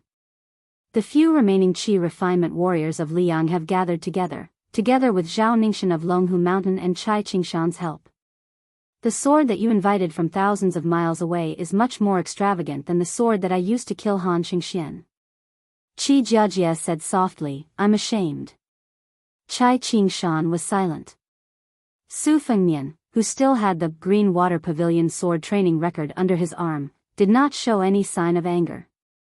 "Mount Wudang is not far," he said, "burning incense and making a wish is quite effective." "You'd better pray that I won't be able to block your sword," he said. The girl from the Dongyue sword pool said timidly, "Su Fengnian, doesn't the Jianghu say that you are the reincarnation of Jinwu Great Emperor? What's the use of making wishes?" Su Fengnian could not help but say, "That's true." Su Fengnian looked at her and the young man who did look like Song Nianqing. The latter quickly grasped the sword hilt with both hands. He knew that the king of Bailiang was very good at borrowing swords without asking for permission. And he would often borrow hundreds or thousands of swords. On the other hand, the girl, who had not grown up yet, blinked at Su Fengnian, indicating that the sword on her back was not bad. If he wanted it, he could take it. There was no need to borrow it. Su Fengnian exhaled softly. He looked to the east and said to himself, there's no need to borrow it. I have my own swords now. Su Fengnian rose from the ground and stepped into the air. In the sky, the man was surrounded by swords like locusts. I have a sword. 2,400 swords. 6,000 miles long. Chapter 1540. The world-renowned Mr. White Lotus was still reading the book. If there were other people around, they would think that this scholar had buried his head in the book. It was a funny scene. Back then, during the battle at the Spring God Lake, Zhao Ningxian invited the ancestors of Mount Longhu, but his golden body was still broken. However, after Zhao Ningxian's realm fell, he resolutely decided to go into a life-and-death seclusion to cultivate the Dao arts of the Jade Emperor Pavilion, which was as famous as the Wudang Great Yellow Court. Finally, he broke through and stood up again to condense his fate. The purple golden lotus in the Dragon Lake bore a natal bud. In the future, as long as Zhao Ningxian carefully nurtured it, he might be able to ascend like his grandfather Zhao Shi and his father Zhao Danxia. He might even have a higher rank and complete the magnificent feat of ascending on the dragon. Therefore, this time, Zhao Ningxian destroyed his own purple gold lotus and guided the 10,000 miles sword to break Su Fengnian's fate. He was destroying both jade and common stone. Otherwise, with Qi Jiajie's sword strength, he wouldn't be able to fly from Dongyue's Sword Lake to Wudang Mountain in the northwest. Zhao Ningxian's body swayed and fell to the ground. He murmured, along the way, I kept telling myself that it was for the sake of the Central Plains orthodoxy, for the people of Liang, and at least for the 1,000-year inheritance of the Celestial Master's mansion in Dragon Tiger Mountain. But in the end, it was just for my own selfish reasons. I wanted to solve the inner demon of my defeat at Spring God Lake. Bai Yu walked to the young Taoist with a book in his hand and said softly, ordinary people bully others, immortal people bully heaven and earth. It's not hard, but it's easy to deceive yourself. It's always easy to say it's easy, but it's hard to say it's hard. He bent down and put his hand on the young Taoist's shoulder. He said softly, Ningxian, don't blame yourself. Since you've passed this hurdle, you should cherish it more. As for me, I won't be able to pass this in my life. I don't want to be like Xianyuan Jingsheng, who can't get out of Mount Hui. In the future, you and I will be senior brothers. You can cultivate in peace on the mountain, and I can be Zhang Julu at the foot of the mountain, or Sun Ping, who died before achieving victory. It doesn't matter anymore. The man from the Taoist Master Mansion, who was personally bestowed the title of Mr. White Lotus by the late Emperor of Liang, squints his eyes and looks into the distance. My eyes are not good. Unfortunately, I can't see how magnificent that sword is. Zhao Ningxian looked into the distance and said bitterly, then I'll take a look for you. At the Green Mule Ferry at the west end of Bailu Lake, under the tight escort of the Qingzhou Navy, 100,000 Nanjiang elite troops began to methodically cross the river. This was undoubtedly a huge project, but the Qingzhou Navy that was temporarily under the command of the king of Jing'an, Zhao Sun, was cautious and conscientious. They won the approval of the Qingzhou Navy, including the general of Nanjiang, Wu Zhongshuan, and changed their bad impression of the Qingzhou Navy that was said to be an embroidered pillow. However, the young vassal king who assisted the southern border army in crossing the river did not have much interaction with that great General Wu. They had only met at the banquet for the southern border generals. However, that night, as long as there were prostitutes in Xiangfan City and even the entire Qing province, almost all of them were invited to the Qing province navy's ship. The king of Jing'an, Zhao Sun, also had the elegant title of Rouge Prince in the literary circle of Qingzhou. On the ship that had quietly withdrawn all of the Qing province navy soldiers, a man and a woman stood at the door to the cabin. They looked at the middle-aged scholar who had been sitting cross-legged for a long time. Earlier, they had watched him inexplicably place down a white bowl and then toss in a stone. The young man was wearing a brocade robe and a jade belt. He was elegant and elegant. The graceful and moving woman also took off her hat after boarding the ship, revealing a face that could make the old Qingzhou faction's bigwigs dumbfounded. The woman and the concubine Pei Nanwei who accompanied the old king to the underworld were 80% similar in appearance and 70% in spirit. The woman frowned and said, "Prince, that light just now was sword chi." The king of Jing'an, Zhao Sun, said helplessly, "You're asking me?" With my mediocre skills. She didn't pretend to be a mature woman or a shy girl. She didn't even want to smile. She just slightly raised the corner of her mouth. No matter how many times Zhao Sun saw this kind of cold expression, he still felt a rush of excitement. The rising young vassal king of the Liang dynasty held her hand without saying a word. A man in a white robe walked out of the cabin and passed by the two people. He walked to the side of the gray-haired scholar and glanced down. He saw that in the white bowl, there was a thin white line cutting through the water. The middle-aged scholar waved his hand and the bowl disappeared. He slowly got up and walked to the railing with the man in the white robe. He looked around and said with emotion, 800 miles of Spring God Lake, in addition to the Guangling River, there are 4 rivers flowing into it. What a magnificent and boundless place. Even the villagers who have lived by the lake all their lives wouldn't think that the Spring God Lake is actually withering day by day like an old man past his prime. But the white reed lake under our feet is like the scene of the young man gradually turning into the prime of his life. It will become more and more vast and eventually become the biggest lake in the world. Huang Longsher once said that the fate of the world is predetermined, but it doesn't stop moving. The land is the master and the water is the guest. If you don't keep it, you can't get it. The handsome man in the simple white robe didn't comment.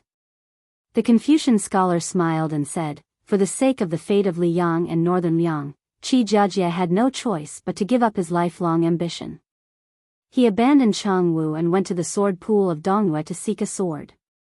After Qi Lianhua created havoc in the imperial astronomer of Great Peace City, Liang had no choice but to gather all the remaining Qi cultivators of the northern supporting dragon sect at the sword pool. They used their lives as the price to inject their essence, blood and spirit into the sword furnace. Such a big movement was just an extravagant hope to shatter that person's newly obtained fate. Thinking about it, the Zhao family of Liang was indeed aggrieved. Thousands of scholars died and the Jianghu people flooded in. Then there was the Lotus Peak debate. Even the 2 famous Taoists of Huainan and Jiangnan flocked there. This was the attitude of the whole world. Seeing that Bailiang didn't follow the rules, the person sitting on the dragon throne in Great Peace City couldn't come up with a good solution. To be honest, if I didn't add fuel to the fire, Qi Jiajie and the others wouldn't have succeeded. Chapter 1541. Xia Guaniying, who ranked first on the celestial map, and Chen Jibao, who left earlier than the 10,000 Shu soldiers who were summoned to quell the rebellion. Xia Guaniying did not turn to look at the king of Jing'an, who had succeeded in inheriting the title like Su Fengnian. He laughed softly and said, "Without Lu Su's help, he is doing well." Xia Guaniying joked, "Your Highness, you should give him some face. He admires you a lot. Furthermore, we still have to rely on this emperor of 10 years in the future. Without him, things will be much more troublesome." Chen Jibao looked towards the northwest. The bright white rainbow was becoming more and more majestic. Even the extraordinary king of Shu narrowed his eyes subconsciously. Before Xia Guaniying noticed the clues and threw the stone into the bowl, in a large reed marsh at the east end of Bailu Lake, a small boat stood still and moved with the waves. On the bow of the boat, there was a bright red robe that spun quickly like a blooming peony. The red robe suddenly stopped. The joyful face looked towards the sky. Just as she was about to fly into the sky, the woman lying on the boat with her eyes closed said, "Don't worry about men's business." In the capital of West Chu, Chao Changqing, who had rushed back to the imperial court from Bailu Lake to take charge of the military and political affairs, came to the wide white jade square outside the hall. His gaze followed the sword light from east to west. He sighed and said, "Lord Yensheng, this sword should have been waiting for me outside Tai and City, right?" Chao Changqing said loudly, "Su Fengnian. Please help Li Chungang, Wang Xianji, Jian Zhouhuang, and all the people of Jianghu who have died in Jianghu. Teach the people in the imperial court what Jianghu is." The 3 Taoists walked along Guangling River to the east. When they could see the outline of Xiangfan City, the young Taoist in Wudang robe stopped.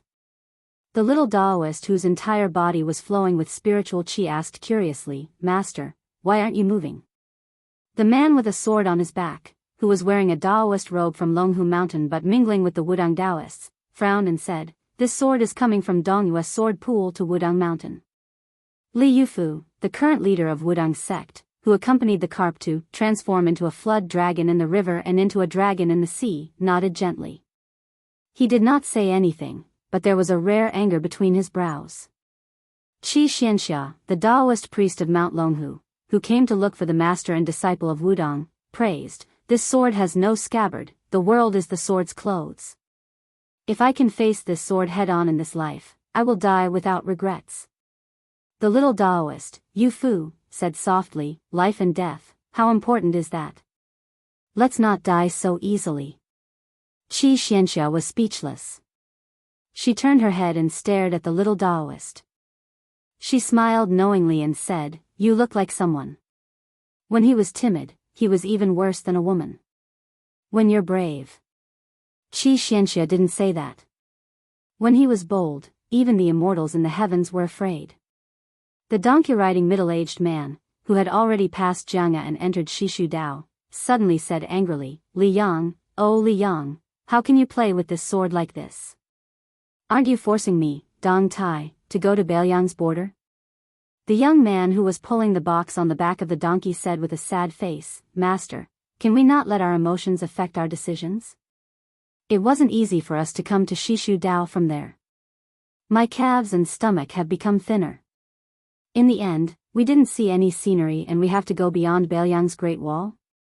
The peach blossom sword god, who had never meddled in Li Yang's court, rubbed his chin and said, "Li Yang has gone too far in this matter. It's not as simple as stabbing someone in the back, it's going to someone else's house and digging up the foundation of their house in front of them. Using the words we heard from someone 2 days ago, if the uncle can bear it, the aunt." The young man quickly cut him off and said, "The aunt can also bear it." Dong Tai bent down and rubbed the back of his old companion, the donkey. After thinking for a while, he said, "There's no rush. Master will first take you to see the scenery of Shishu. I have a feeling that in the future, no place in the world will be safe. Only this place will be more peaceful. If you can find a wife here, that would be for the best. When that time comes, Master will have nothing to worry about and can leave Shishu Dao alone." The young man laughed foolishly and said, "That's ridiculous." Dong Tai rolled his eyes and said, "You're just secretly happy."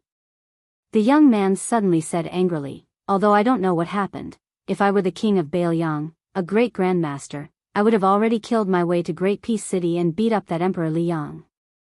Dong Tai sighed and said, "So Su Fengnian is the king of Bailiang, and you can only be my, Dong Tai's, useless disciple." The young man said angrily, "I'm really going to find a wife in Shishu Dao. When the time comes, I won't care about you anymore." Dong Tai turned his head and looked to the north. "Then hurry up." At the border between Bailiang's Lu Zhou and Beimang's Gusai Zhou, Tuoba Bodhisattva, who was discussing matters with a group of generals including Lu Gui, suddenly strode out of his tent. This king of the northern courtyard had a complicated expression. If he had known this would happen, would Su Fengnian have stayed at Huda's city and fought with him again? If he died like this, the history books would say that he was a northwest vassal king who died in battle at the border. He would not die for no reason and cause the door to the central plains to open. At the imperial astronomer of Great Peace City, without those chi cultivators, the imperial astronomer of today was too quiet. A young man wearing a yellow dragon robe and a young man wearing the uniform of the imperial astronomer walked side by side. The emperor tried his best to speak calmly and asked, "Little bookshelf, how confident are you?"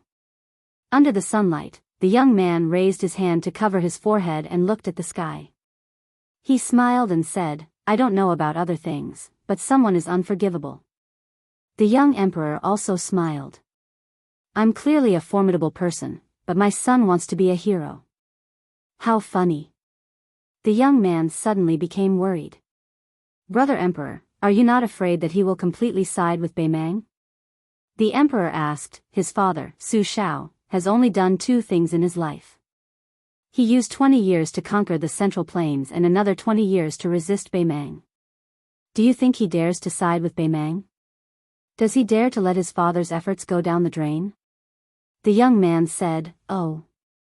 The emperor was extremely happy. He smiled and said, "Right, the Su Fengnian who doesn't want to be a loyal official but a filial son." Chapter 1542. In the summer town, Mr. Qi, who was as immovable as a mountain, stared at Chai Qingshan and said angrily, "Why didn't you stop Su Fengnian from leaving? Don't you know that the later Su Fengnian meets the sword, the more likely we are to succeed?" Qi Jiajie took a step forward and stretched out his hand. The long banners on the street rose into the air. He glanced at the girl with a single surname beside Chai Qingshan, who was holding the book like it was a treasure, and said angrily, "You just casually threw out a crude copy of the Greenwater Pavilion Sword Practice Manual. Do you, Chai Qingshan, still want the Dongyue sword pool to suppress the Wu family's sword tomb? Have you forgotten why your junior brother Song Nianqing died?" Chai Qingshan rubbed his disciple Shan Yi's head and said with a smile, "Do you think I can stop Su Fengnian if he wants to leave?" Chai Qingshan shook his head and said, "If I join hands with you, the #1 swordsman in the north, and sacrifice our lives, we can delay Su Fengnian for a long time. In the end, the sword will reach Yuzhou, or even the foot of Wudong Mountain. But I don't think this will affect the outcome of the battle. The Dongyue sword pool and the Wu sword mound have been fighting for the title of the sword pool for hundreds of years, from the Dafeng dynasty to the current Liang dynasty. The disciples of the Dongyue sword pool have different levels of swordsmanship and different levels of swordsmanship. Have you ever heard of anyone who failed to honor the swords they forged?" Chai Qingshan sneered and said, "First, junior brother Song Nianqing died for the imperial court. Now, the sword pool forged a sword for you, Qi Jiajie. So I didn't even bring my sword on this trip. Someone needs to beg for food at the foot of the emperor, but I, Chai Qingshan, don't." "What? Not convinced? Come and hit me? Anyway, it's not the first time I don't like you and Master Lu Hao." Qi Jiajie was so angry that he lost his composure. Even the long spear trembled in the air. Even Song Tinglu and Shan Yi, the two disciples of the sword pool, had their horizons broadened. Master was usually a very serious old man. Why had he changed today? But the boy and girl liked it. This was the good master in their hearts. The girl in white with a sword on her back felt even more satisfied. Su Fengnian had thrown her the Greenwater Pavilion before he left. In her opinion, her master should have met such a person and drank 300 cups of wine together.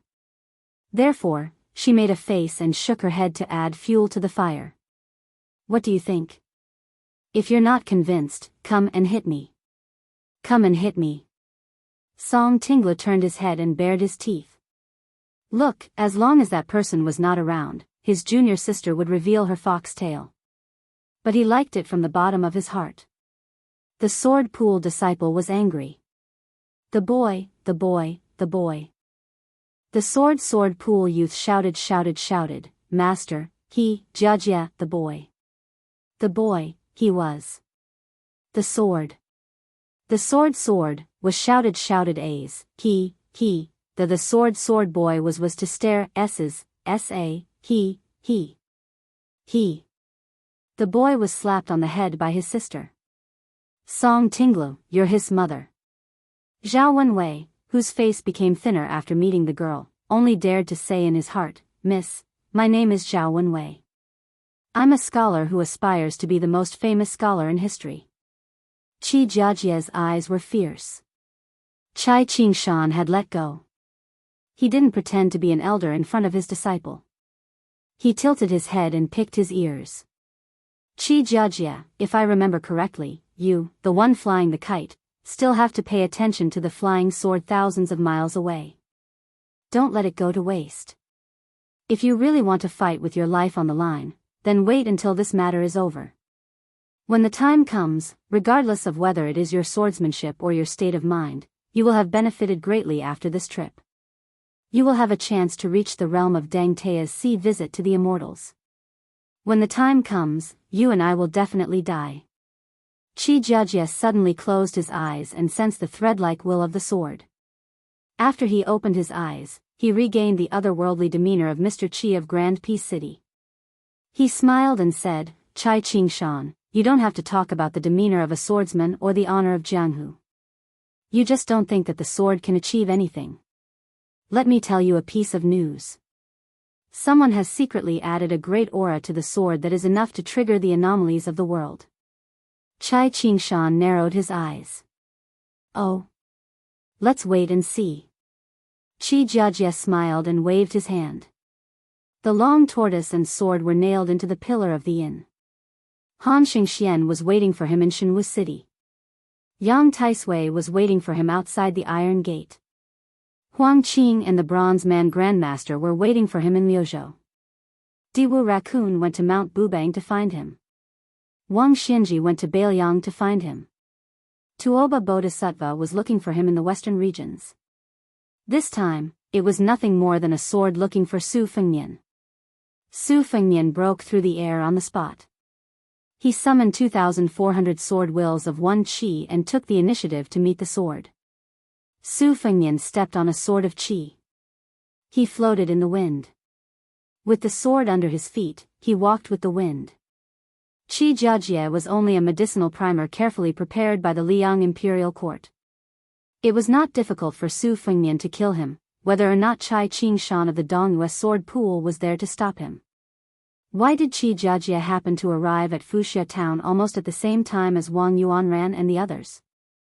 Otherwise, with the great reputation of Mr. Qi in the capital and the background of Yin Chang'eng and the others in the imperial court, how could there not be a few rooms on Mount Wudang for them to stay and rest? Qi Jiajie wanted to use the abundant sword aura that leaked out of the town of escape heat to force Su Fengnian to come down from the mountain and reveal himself. Then he would pretend to unsheath his long sword and have an ulterior motive in this competition. He wanted to bite Su Fengnian's unique qi to death, so that he could find a target for the 10,000 li coming from the east sword. Of course, Su Fengnian was not unfamiliar with this bold move. In fact, to be precise, he was the ancestor of this trick. Back then, when there was a great disparity in strength, he still insisted on killing the cat Han Xingxian. For this purpose, he planned carefully. First, he lent the sword to Sui Xiagu in Wuwu City. Then, he returned the sword to the outside of Shenwu City. Only then, he was lucky enough to kill the cat man who was known as the first person on earth below the immortals. Su Fengnian smiled and said, "An eye for an eye. It's not that you don't want to take revenge, it's just that it's not time yet." He stepped on the tip of his foot slightly and the tip of his sword slightly tilted. Then, the whole forest of swords soared into the sky and rushed into the thick clouds. When Su Fengnian broke through the clouds together with the swords, it was like a school of fish jumping out of the water. Above the sea of clouds, the rays of the sun shone brightly. The sunlight was so unscrupulous that it seemed to have draped the clouds with a graceful and magnificent golden coat. Heaven and earth were quiet and the atmosphere was peaceful. Only the swords were agile and wanton, leisurely wandering. The duck in the spring river knows when the water is warm, and the cicada is aware before the golden wind rises. The finger mystery state had the ability to predict the future. Therefore, when fighting against the enemy, they always had the advantage. The celestial state, the third realm of the first rank, got its name because of the resonance between man and heaven. Entering this realm was no different from the qi cultivators who were good at prying into the world's atmosphere, or even better. They had a keen intuition about the direction of the general trend, especially when it involved themselves. The highest land immortal among the first-rank 4 realms was known to travel the East Sea in the morning and arrive at the Great Desert in the evening. His wanton and unfettered behavior was worthy of the 4 words, wonderful beyond words. In today's world, who would dare to say that the good-for-nothing crown prince of the past was not a true immortal? The Wudang peaks behind Su Fengnian gradually faded away. He could clearly sense that the distant sword had just flown from Gangnam-do to Huainandao. A battle of life and death was destined to take place above the 9 heavens. But after all, there was still Huainandao between them, so Su Fengnian was still not in a hurry. Aside from the 2,400 swords, Su Fengnian stood on the flying sword with his hands behind his back like an immortal on stilts. He stared at the vast sea of clouds and sighed. He never thought that he would have such a day. It had always been Su Fengnian's childhood dream to be a hero who could walk on snow without leaving a trace and leap over roofs and vault over walls. In any case, his Su family already had the Su family saber that could make all heroes in the world bow their heads. Then he would carry his saber and roam Jianghu in Jianghu, eradicating evil, helping those in distress and helping those in distress, killing bandits to save women and children, killing rapists to save beautiful girls. On one hand, he was chivalrous and righteous, and on the other hand, he was acquainted with the heroes of Jianghu whose names shook the world, earning himself a nickname similar to Divine Saber Su Fengnian. At that time, the Jianghu of the Central Plains was quite popular to use the title Gongzi as a suffix.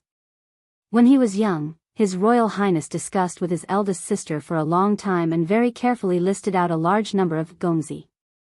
For example, if he wore a white gown, he would use the title Jade Tree Gongzi. If he wore a green gown, he would be called Azure Dragon Gongzi. He had long promised his younger brother Huang Man that he would help him snatch the world's most beautiful woman as his wife. It was a pity that second sister, who only liked to read history and military books, scoffed at this. But when the youth vowed that he would find a good wife, just like how Su Shao had found his mother in the Jianghu, second sister finally smiled. Second sister finally smiled. For the first time, she didn't mock her. His Royal Highness, who was lawless in Bailiang, only heard later that there might be immortals in the world who could fly through the clouds like birds. One time, when he was bored, he went to bully a certain young girl who held a Shenglyph dagger in her sleep. He purposefully scared her, telling her that his body was so strange that even he was afraid of it, that he was a martial genius that only appeared once in 100 years. If he was willing to practice martial arts and the sword, he would be able to fly on his sword and defecate above Great Peace City in 15 minutes. With a thought, the swords moved. The dense swords around Su Fengnian spread out slightly, but the flying sword under his feet would be in front of a flying sword every 100 feet, and the swords would collide with each other. Su Fengnian smiled as he stepped out and stepped on the sword 10 zhang away. He repeated this, one sword for another, and started to run. Chapter 1543. A long time ago, when they had just settled down in Mount Qingliang, the eldest sister had not yet married off to the distant Jiangnan, the second sister had not yet had a wheelchair as a companion, and the younger brother had not yet been enlightened. The 4 innocent and happy children would randomly find an empty space, set up a grid, and jump around for an entire afternoon without tiring. When it was time to eat, the man who did not wear armor and thus only looked like a rich man would always call for the children under his wife's orders. His legs were slightly lame, and the man had a temperament of wanting to save face in front of his children. As a result, he would only laugh happily and watch them play. If it were not for his wife personally coming to catch them, the man would continue to watch, telling them to slow down and not fall. No one would ever know why, ever since he left Liaodong and Jinzhou, a man who had seen the magnificent scenery of northern Han, later Sui, western Shu, and so many other countries, would, in the end, patiently watch his 4 children perform the same routine over and over again. Yet, after his wife urged him to leave, he would feel reluctant to part. It was as if he hoped that his 4 children would always be this carefree, that they would not grow up, that the woman would not marry out of the family, and that the son would not take on any burdens. Perhaps no one would ever know that there was a young man, who was not a sword immortal of the land, who jumped around on a flying sword above the sea of clouds just because he thought of the happy times of his childhood. Su Fengnian finally stopped and lay down on his back. Beneath him, 100 flying swords instantly gathered and connected. Su Fengnian lay on a large bed of flying swords. He narrowed his eyes and gazed at the sky, the brilliant sunlight falling on his body. His golden body was resplendent. Not long ago, on an official road in Yuzhou near escaped summer town, the exhausted young woman could no longer endure the scorching sun. She told her companion that she wanted to rest for a while. Afterwards, she leaned against the trunk of a willow tree by the side of the road and took a nap. A bald little monk in a tattered kasaya squatted by the young woman's side. After she fell asleep, he gently waved his sleeve, fanning a gentle breeze. However, the little monk was a little worried. He noticed that she seemed to be having nightmares again. He frowned. It wasn't just this afternoon nap. In fact, ever since the two of them entered Baelyang's territory, she often had nightmares like this. She would wake up in the middle of the night from time to time. No matter how tired she was, she would refuse to close her eyes and sleep. I didn't take good care of Thingy. Thingy has suffered a lot. She hasn't bought any rouge for more than half a year. She doesn't even look at the shops. Thingy even deliberately said that she doesn't like rouge anymore. Master, while Thingy still likes rouge, please teach me. This time, I will study diligently and become a Buddha as soon as possible. The small monk suddenly heard a very familiar voice. This stupid disciple of yours. The little monk hurriedly raised his head with a face full of pleasant surprise. Then, he stretched out his finger and made a shushing sound, indicating that the newcomer should not disturb her. The little monk did not even bother to wipe away the tears on his face. The white-robed monk who had rushed over from Mount Wudang sighed in his heart. His daughter was right. She was a stupid girl. Li Xiaoxin slowly sat down on the ground. Abbot, abbot. The area within a radius of 10 feet immediately became cool. The white-robed monk closed his eyes and gently stretched out his hand to touch the space between his daughter's eyebrows. 3 years of Xiangfu. It was the end of autumn. The Beimang army had gathered again. 400,000 elites were continuously pressing on Huayang Pass. A young monk broke through the clouds and landed outside the city like an immortal. He sat cross-legged. The young monk suddenly raised his head and said in a deep voice, "The world is so big. Please allow me to erect a benevolent monument in front of Beimang City." He closed his eyes and put his palms together. In fact, he did not say it out loud. No matter how big the world was, it was only the east, west, north, and south. The cavalry did not charge. Instead, they slowly held the line and then released thousands of arrows. The arrows were densely packed like a swarm of locusts.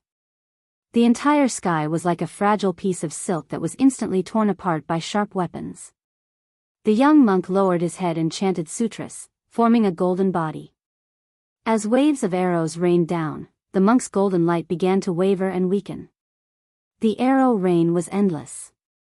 Scarlet blood began to gradually soak the kasaya. The lips of the young monk who was covered in blood trembled. He lowered his head and murmured, "Master, you have said that deep in love, do you regret it?" "I don't understand the principles you said, but it doesn't matter. If I go west, I'll go. If I become a Buddha, I'll become a Buddha." For some reason, his scarlet body turned into a golden color in an instant. The monk, whose vision was blurred, turned his head with difficulty and looked at the city wall. His face was full of tears, but he grinned. He raised his hand and patted his ear, as if he was telling someone something. He turned his head and bent down slightly. He reached out and pushed the sand in front of his feet. It seemed that he was lifting something up for setting down something. He bent 2 fingers and gently knocked. Between heaven and earth. Suddenly, there was a clear and melodious sound of a wooden fish. Under the shade of the willow, the girl suddenly cried. After opening her eyes, she looked around blankly. When she saw that the stupid Nanbei was still there in that white robe, she did not know if she was still dreaming. She cried even harder. The little monk, who did not know what to do, pulled his master's sleeve and said in a hoarse voice, "Master, what's wrong with her?" The white-robed monk held his daughter in his arms and comforted her softly. Okay, silly girl, don't be afraid. Father and the stupid Nanbei are here." The white-robed monk reached out and wiped his daughter's forehead. She fell into a deep sleep. This time, she had no dreams and slept very soundly. Li Xiaoxin let his daughter continue to sit against the willow tree. After helping to wipe the tears on her cheeks, he touched his big bald head and turned to the little bald head beside him and said, "Nanbei, when she wakes up, take her to the Xiang Palace on Mount Wudang. Your master's wife is waiting for you there. She complains that the vegetarian dishes in the Taoist temple on the mountain have no oil and are not delicious. She misses your cooking very much." Remember to buy more chicken, duck, and fish at the small town at the foot of the mountain. When I come back, let's have a good meal together tonight. The little monk Nanbei said awkwardly, I don't have money. Master, do you? The white-robed monk glared and said in a low voice, when you reach Bailiang, will the Su guy not provide food? At worst, you can go to that place called Escape Summer Town and tell them your names. Just say that you are my daughter and disciple. The little monk asked, what if it doesn't work? The white-robed monk said unhappily, then when you go up the mountain, go to the Su guy's thatched cottage and secretly pick a few cucumbers. The small monk rubbed his bald head and let out a sigh.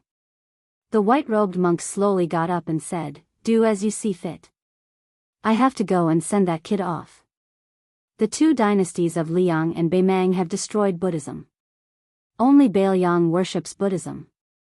If this is intolerable, then I have no Zen. I have to recite Zen properly.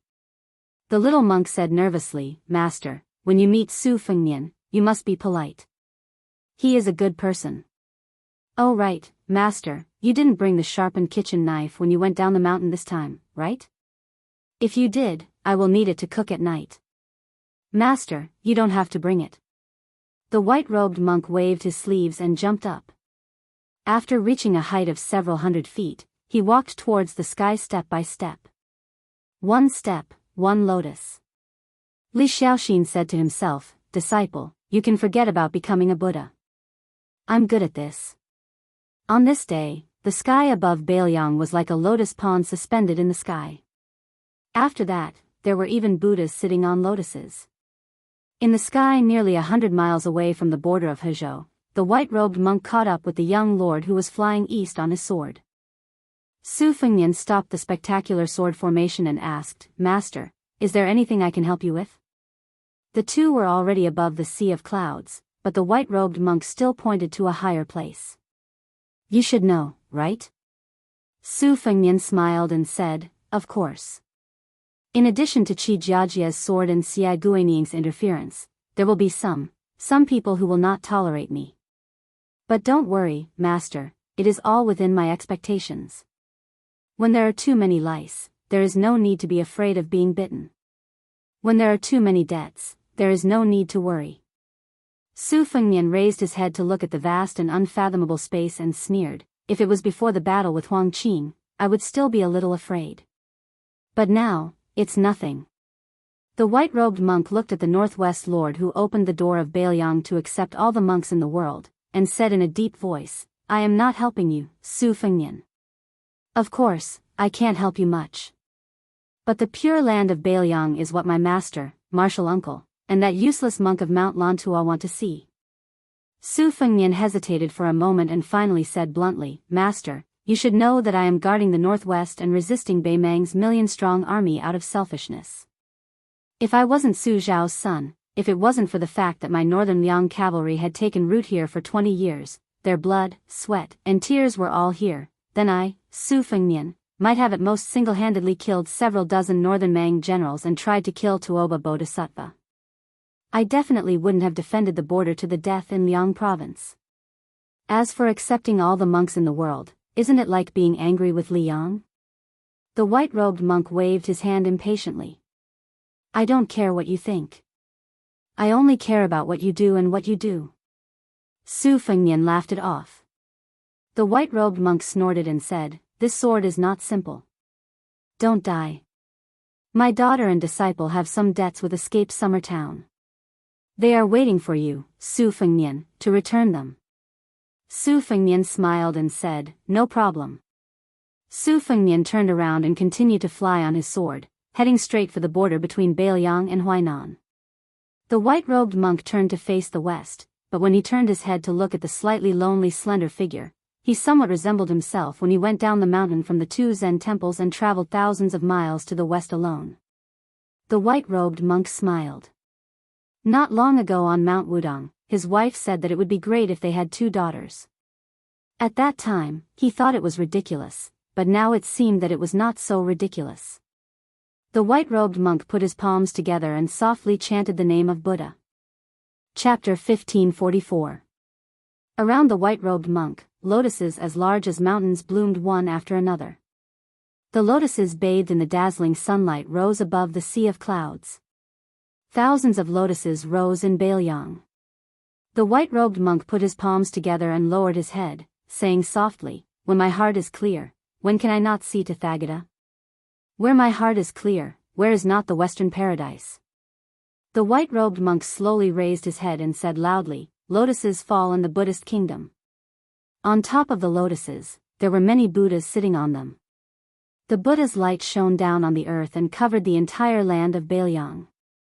Wudang's peaks were high and cold to the north. In the area northwest of Liang, only the Dansha Peak, Jiazi Peak, Goddess Peak, and the others, which originated from Hezhou, were adjacent to the other 6 peaks.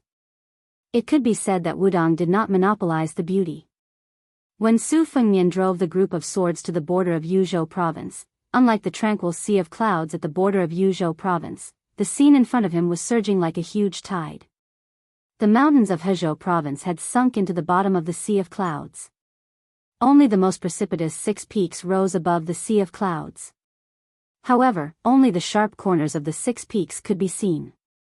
The peaks of the 6 peaks were like piled-up stones in the river, which stood still despite the waves.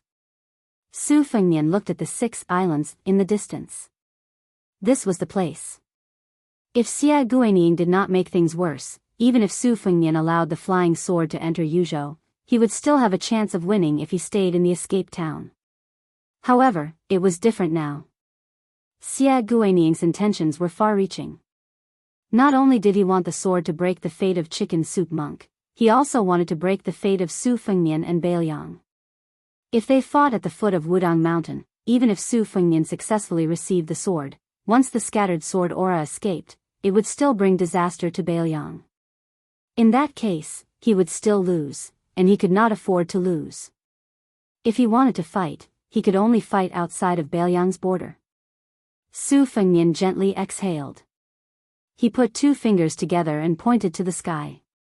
He smiled and said, "The first sword, the sword starts at the border." Apart from the flying sword under his feet, the 2,400 swords scattered in an instant. All of them had their swords pointed upwards and hovered in the sky above the border of Yuzhou province. Then, Su Fengnian retracted his fingers, bent his arms, and suddenly swung them outwards. Second sword, armored cavalry in formation. After dispersing, the 2,400 or so swords, which had originally appeared rather thin, actually grew from 1 sword to 100 swords in an instant.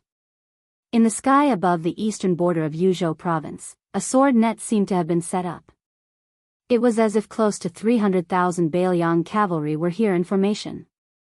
After setting up this magnificent sword formation that had almost exhausted all of his spirit, Su Fengnian didn't just stand in the middle of the sword formation and quietly wait for the uninvited guest. Su Fengnian tightly pursed his lips. His eyes were resolute. If an outsider saw Su Fengnian for the first time, the first thing they would see would be his pair of red phoenix eyes. If they looked carefully, other than feeling that he had an outstanding appearance, they would also notice his slightly thin lips. It was inevitable that they would guess that such a person must have a cold temperament.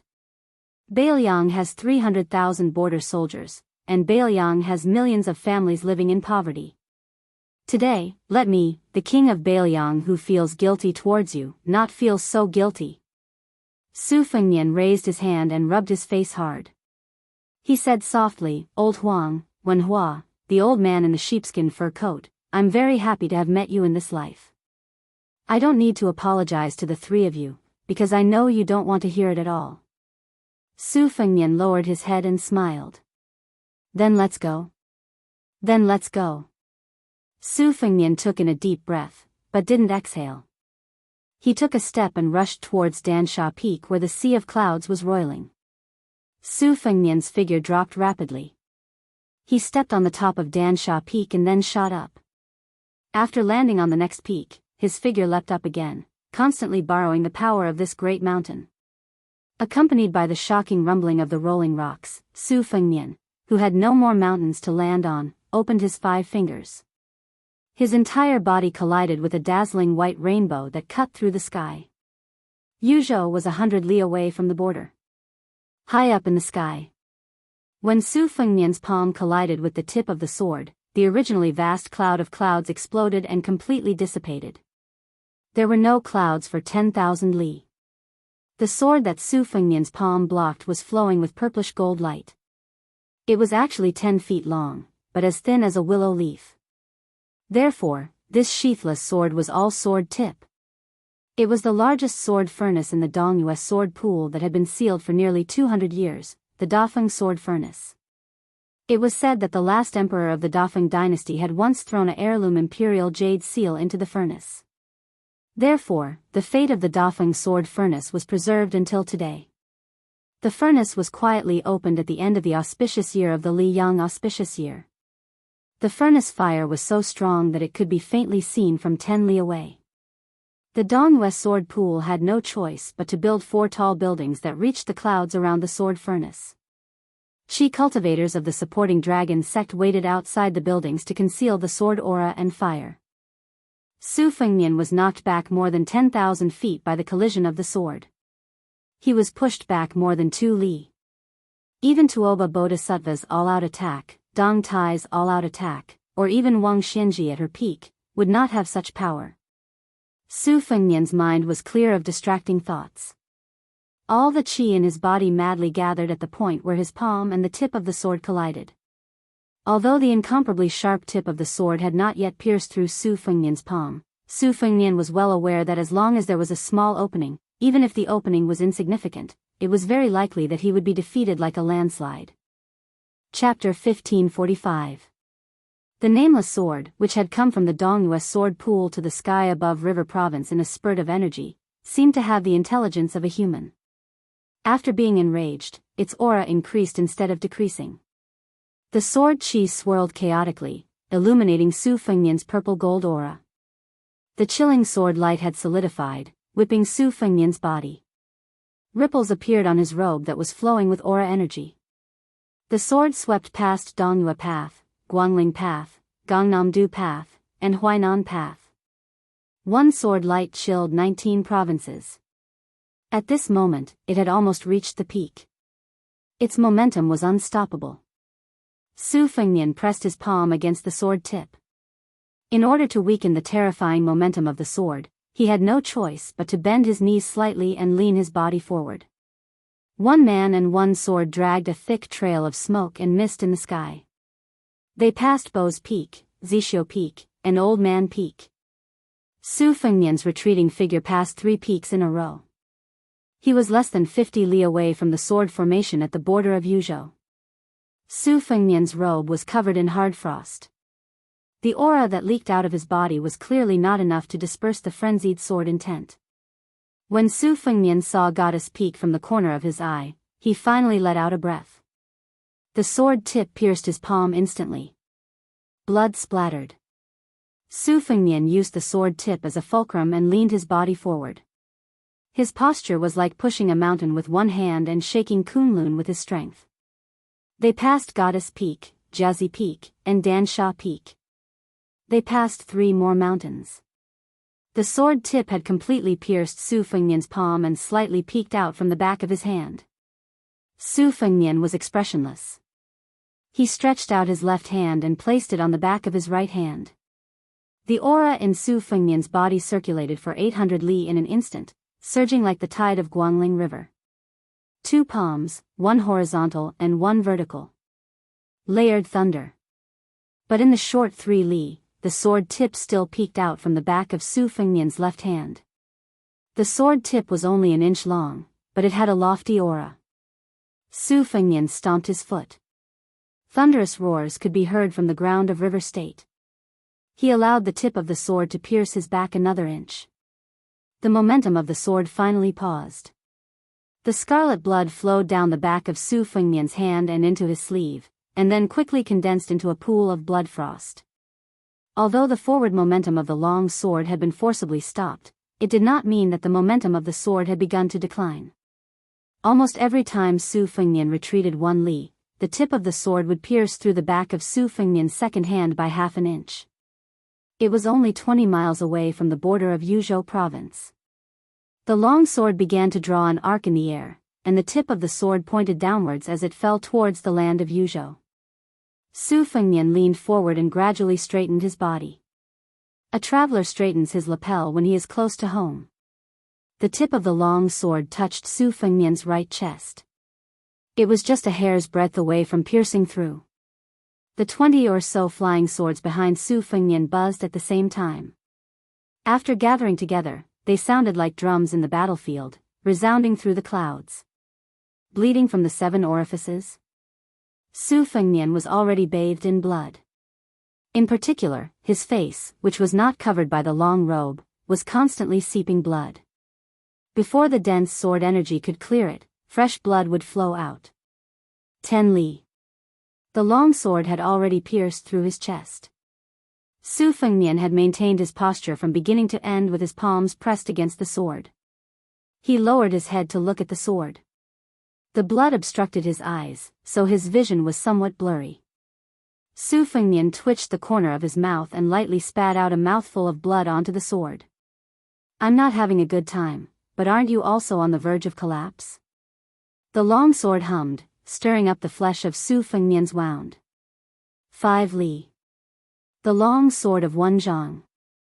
5 zhang was in front of Su Fengnian. The other 5 zhang was behind Su Fengnian. No one could imagine such a tragic scene. 3 li. The sword array was silent. Just like when the Northern Liang steel cavalry truly launched a charge to the death, there were no shouts from the other armies. The sword had already pierced through 7 zhang. Su Fengnian's lips moved slightly, but his words were unclear. When he was young, his mother said with a smile, "Xiaonian, you have to remember, the Su family is the gateway to the Central Plains."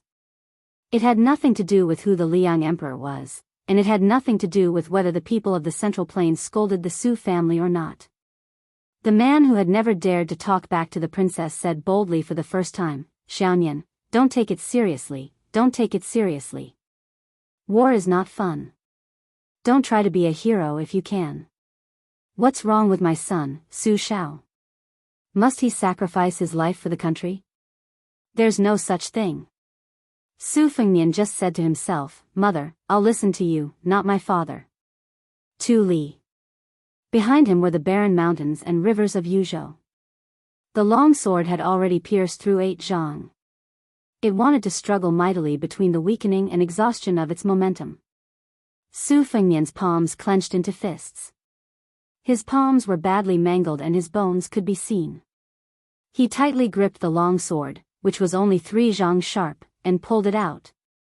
1 li. Su Fengnian staggered backward, but his hands were tightly pressed against his chest, tightly gripping the tail of the long sword.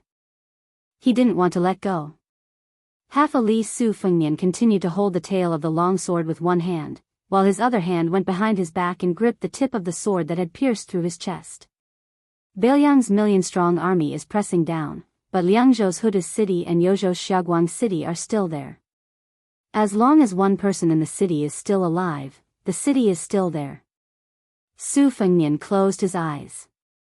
Beiliang was unwilling to fight to the death and retreat. "Because we can't retreat."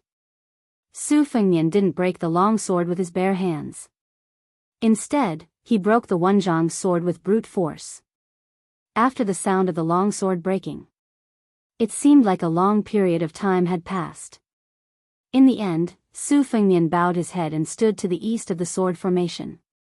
He was only a few feet away from the solemn sword formation. Both of his hands were holding a broken sword.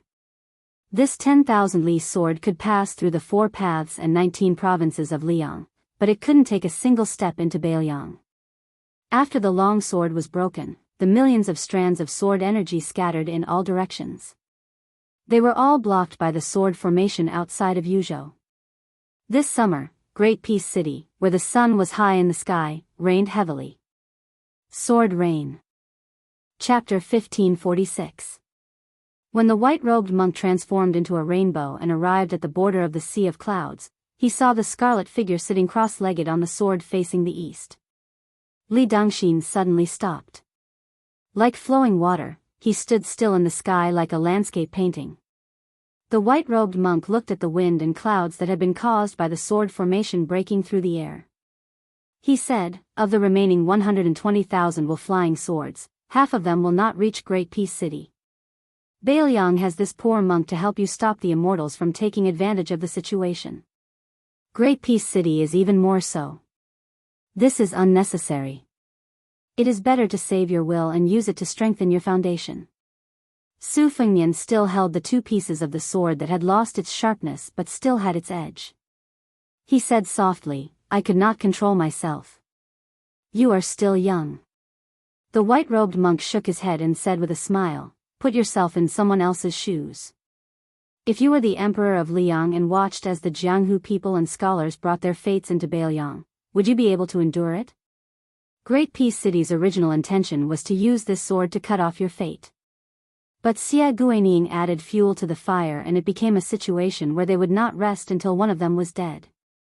According to the thoughts of Qi Yanglong, Huan Wen, and Yin Mao Chun, even if they want you to die, they should wait until the Beimang army and the Bailiang cavalry are both heavily injured. If you die too early, it is not beneficial to the plan of Liang that Zhang Julu had planned. Su Fengnian raised his elbow and wiped the blood off his face. Xia Guining wants the world to be in chaos. He doesn't just want to gain fame from the Guangling battlefield, he also seems to want Qin Jibao to replace me as the king of the Northwest. That's right, as long as I die, the three fronts of Bailiang will be shaken. The closest one to Bailiang is Huainan Jidushi Kainan. Yan Wenluan probably won't let him enter Yuzhou, let alone holding the imperial edict to take over the command of the Bailiang frontier army. And the king of Shu Qin Jibao, who has a good reputation in Bailiang, is undoubtedly the best choice. Even if the Liang imperial court is unwilling, they can only agree. After all, with Qin Jibao in the northwest and monopolizing the power, it is better than Bailiang fighting on their own. In the end, Beimang will break through the border and encroach on the central plains. Of course, in this way, apart from the Bailiang cavalry, Qin Jibao also has Shishu and Nanzhao as strategic depth. This is equivalent to completing the best situation that my master, Li Shan, originally envisioned. To the Zhaosher of Liang, it is no different from a dove quenching its thirst. But there is no other way. Without this poisonous wine to quench their thirst, they will die even faster. The white-robed monk touched his bald head and said helplessly, just listening to it gives me a headache. You people of the imperial court, don't you feel tired? Su Fengnian dismissed this with a smile. He turned his head and asked with a grin, Zen master, have you received the east-west and north-south commands? The white-robed monk made a sound of acknowledgement and then did not say anything else. Su Fengnian waited for a long time but did not hear anything.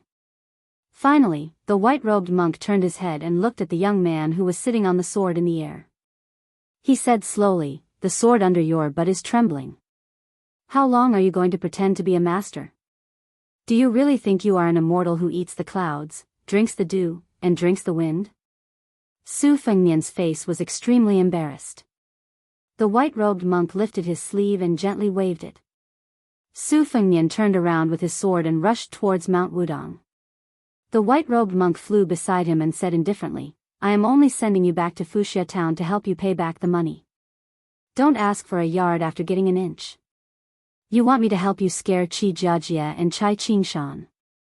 Even if he didn't have energy to protect his body, there was still a cool breeze blowing gently, and he didn't feel the slightest bit of coldness when it brushed past his face. Even Su Fengnian exclaimed endlessly in his heart. This is a Buddhist sect divine ability that can form a small world of 10 feet in all directions. Was it Dong Tai's sword? Or was it the Confucian sage Chao Chongqing who had turned into a tyrant? Su Fengnian thought about it carefully and found that the chances were slim. Perhaps guessing Su Fengnian's thoughts, the white-robed monk laughed and said in a self-deprecating manner, this penniless monk is only good at taking a beating.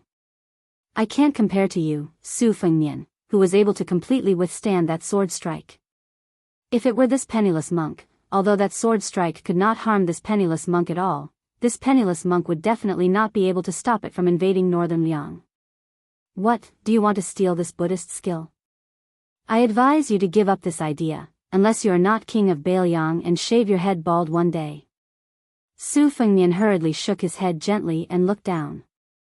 The culprit's sword that was placed on his leg had severely injured his physique. The injury looked frightening, but the hole in his chest had actually started to be mended by the moving red threads, showing signs of stopping the bleeding. Su Fengnian estimated that he would need to recuperate for about half a year before he could fully recover. During this period of time, he might not even be able to defeat a grandmaster like Qi Jiajia, let alone Tuoba Bodhisattva. However, compared to the damage to his own qi that was easy to disperse and difficult to gather, the situation was already much better. After all, his body could slowly recover, and his qi dynamic and divine will could also be like a pond that slowly stored water. There would be a day when it would be full. The amount of water in a pond and the width of the pond depended on the strength of a martial artist's body. The more obscure depth was related to the qi and tao of the void. After Huang Sanjia scattered the fate of the dynasty into Jianghu, Wang Xianji possessed both. Therefore, he dominated martial emperor city for 60 years. Tuoba Bodhisattva and Huyen Guanyin belonged to the former, and Xie Guanyin was the latter. The white-robed monk who could always accurately grasp Su Fengnian's thoughts looked at the Wudang peaks in the distance and sighed. From the perspective of a qi cultivator, fate is something that everyone has, but there is a great disparity. Emperors, kings, generals and ministers naturally have more than commoners. However, why is there a saying that water can carry a boat, but it can also capsize it? The simple words "the will of the people" have already revealed the secret of heaven. Heaven and earth are parents, just like a pair of strict father and loving mother. There are gods 3 feet above the head. Heaven's net is wide, but it does not escape. The earth produces 5 grains to nourish people, and a gentleman carries things with great virtue. When I was traveling to the west, Huang Longshi sent me off. When I returned, I was greeted by Huang Longshi. This person has always been mysterious. Once, he accidentally said that after flipping through the books, Su Fengnian was just a character who left because of fate, while Chen Jibao was the person who was born to slay both the dragon and the python. Therefore, you should have died in the battle at the border, leaving behind infamy in the annals of history for thousands of years. The white-robed monk probably knew that Su Fengnian was unable to speak frankly. He answered his own question: I have been staying in the 2 Zen temples for so many years. I often ask myself, why is there someone who can become a Buddha in this life, but not in the next life? Is it because those who become a Buddha will not become a Buddha? Buddhism has spread to the east, and when in Rome, do as the Romans do. The difference between Mahayana and Hinayana is becoming more and more obvious. I dare to say that there is an epiphany, and then put down the butcher's knife to become a Buddha. Sometimes, this penniless monk is also worried that this step might be a little too big. Actually, it is a good thing for Hinayana to abandon the world and pursue nirvana by oneself. It is even better for Mahayana to benefit the heavens, and to be merciful to others. Su Fengnian said with difficulty, "Isn't it still a headache?" The white-robed monk nodded, "That's right." As they approached Mount Wudang, the lotus tip turned into an island in the sea of clouds. The white-robed monk suddenly said, "In the future, you might go to Great Peace City twice, but that is only a possibility. Just treat it as me prattling on and pretending to be mysterious. Don't worry too much." Su Fengnian smiled, "I thought it would only be once." At this moment, strange movements appeared on the shoulders and sleeves of the white-robed monk's robes. It was as if hooks were tearing at the robes.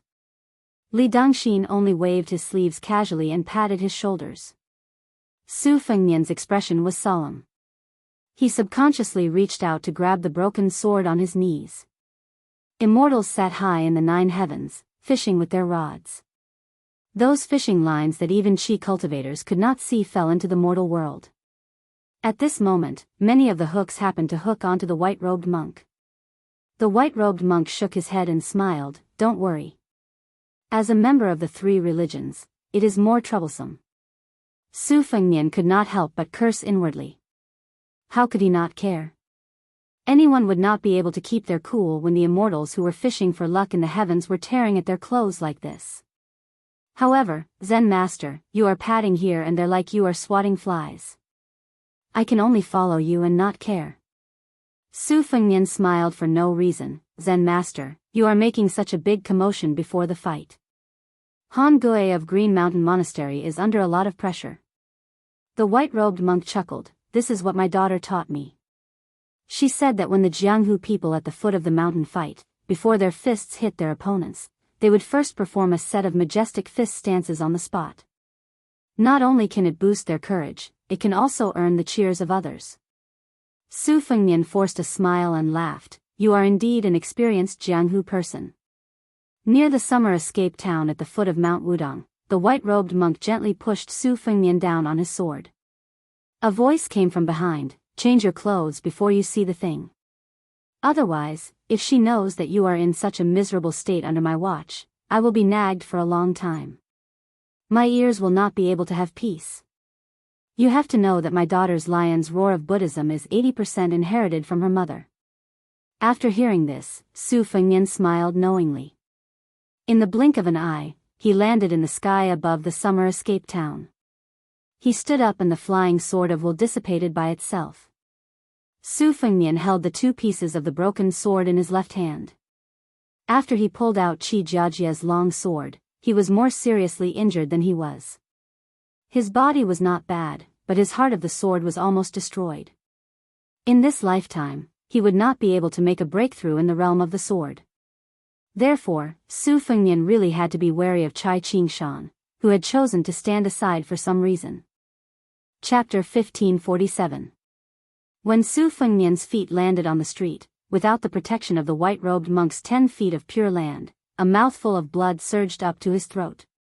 He forced himself to swallow it back down. In fact, it had only been an hour since Su Fengnian left on his sword. The situation in the town had already stabilized. Under the suppression of Luo Hongcai's 500 horsemen and Sui Tieshan's men of sacrifice from the whisk room, the injured Wang Yuanran and the others had been detained. Qi Jiajie had also let Yin Changgang and the other nobles return to the inn. He stood on the street with Li Yibai and Chai Qingshan. Soldiers continued to arrive from both inside and outside the town. Even the most senior member of Wudang Mountain, Yu Xingrui, had come to the edge of the town and stood on a mud wall. Although he had not entered the town to confront the two sword masters, the Wudang Taoist, who was the only one who cultivated strength among the 6 brothers, was obviously here to block their retreat. When the 2 children, Song Tinglu and Shan Yi, saw Su Fengnian covered in blood, they were dumbstruck. After learning the general inside story from their master and Qi Jiajie's conversation, the boy was shocked that this person surnamed Su could actually withstand the sword. The girl in white, on the other hand, was in a completely different state of mind. She almost felt that her heart was about to break. Her beautiful eyes overflowing with spiritual qi were vaguely teary. Her knuckles were white as she tightly clutched the record of sword practice of Qingshui Pavilion. Su Fengnian waved his hand at Luo Hongcai and Sui Taizhan, indicating that they could withdraw from the town. The 500 horsemen and 70 Jin horsemen retreated like the tide. The men of sacrifice and archers on the roof also withdrew. It was done in one breath and without a sound. Precisely because of this silence, the momentum became more powerful. It especially shocked Chai Qingshan, who had been the chief guest of the spring snow building for more than 10 years. Guangling Dao could be said to have a strong military force, but among so many elite troops, only the troops trained by Hengjiang General Song Li could be compared to the troops stationed in Bailiang, except for the Lord's personal guards. Su Fengnian did not see the east and west girls and the north and south little monks. They should have started to climb the mountain after shopping. Su Fengnian said to Qi Jiajie and Chai Qingshan, "Shall we go into the inn and talk?" Chai Qingshan smiled and said, "Why not?" Qi Jiaj, who had a long saber hanging from his waist, remained silent. Song Tingla was about to sit down, but Li Yibai's collar and Chai Qingshan's and Qi Jiajie took their seats one after another. Chai Qingshan and Qi followed. Chai Qingshan and Qi followed, Chai and Chai Qingshan and of Qi and of the room of, he. Chai. Of Li of, sky of heaven, s, and walked, alone, of heaven of time, and asked, of. His, of. Su Fengnian gently put the two pieces of the sword on the table. One of them was longer than the table, while the other was as short as a dagger. He smiled and said, "Young Master Yin, please sit down. Prisoners on death row can still eat their last meal." Enchanging's face stiffened. When he saw the wound on Su Fengnian's chest that was bleeding the most, he quickly sat down and lowered his eyes. Qi Jiajie sat upright and still with his eyes closed. Chai Qingshan studied the two pieces of the sword with great interest. Although the sword came from the Dongyue Sword Pool's Dafeng Sword Furnace, except for the group of old swordsmiths in the sect, even he, the sect master, did not take a look at it. Before it was formed, the sword was like a girl waiting to be married, but it was already famous. Chai Qingshan, who was in the sword pool, felt its sword aura the most. But it was a pity that such a peerless sword, which had never been seen before and would never be seen again, died as soon as it was married. At the moment, the only thing left of the broken sword was its sharpness. Su Fengnian was not in a hurry to speak.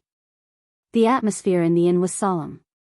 At this moment, the girl with the sword on her back who did not follow her master into the inn ran in with a pile of clothes, shoes, and socks that she had just bought. In fact, it could not be said that she had bought them, as the shop had closed long ago. She had kicked the door open, picked out the clothes, and threw down a bag of silver. Shan Yi said timidly, "King of Bailiang, you gave me a secret manual, and I'll give you a set of clothes in return. Is that okay?" Su Fengnian smiled and said, "If it's a business deal, I'll lose a lot. But if it's a favor, then it doesn't matter. Miss Shan, just put the clothes on the table. I'll change them before I climb the mountain." Song Tingla stood on her tiptoes with an anxious expression and whispered in the ear of her slender senior brother, "Li Bai, senior brother, what should we do? With junior sister like this, is she going to stay in Bailiang and not return to our sword pool?" Su Fengnian ignored the youth's worries and said straightforwardly to Qi Jiajie, "If this sword is successful, you will improve the path of the sword, and the imperial court will be reassured. In reality, I admire you. Everyone says that the sky is high and the emperor is far away. But you have schemed to do this. You really think highly of me, a person who is no longer in the Jianghu. Someone has done something to the sword. You already know, Qi Jiajie.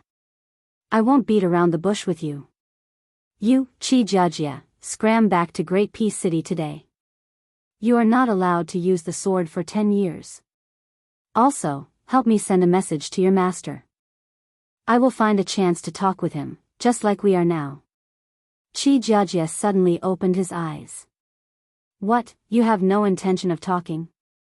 Su Fengnian, who had been using his sleeves to cover his hands, slowly raised his arm, bent 2 fingers, and tapped on the extremely long broken sword.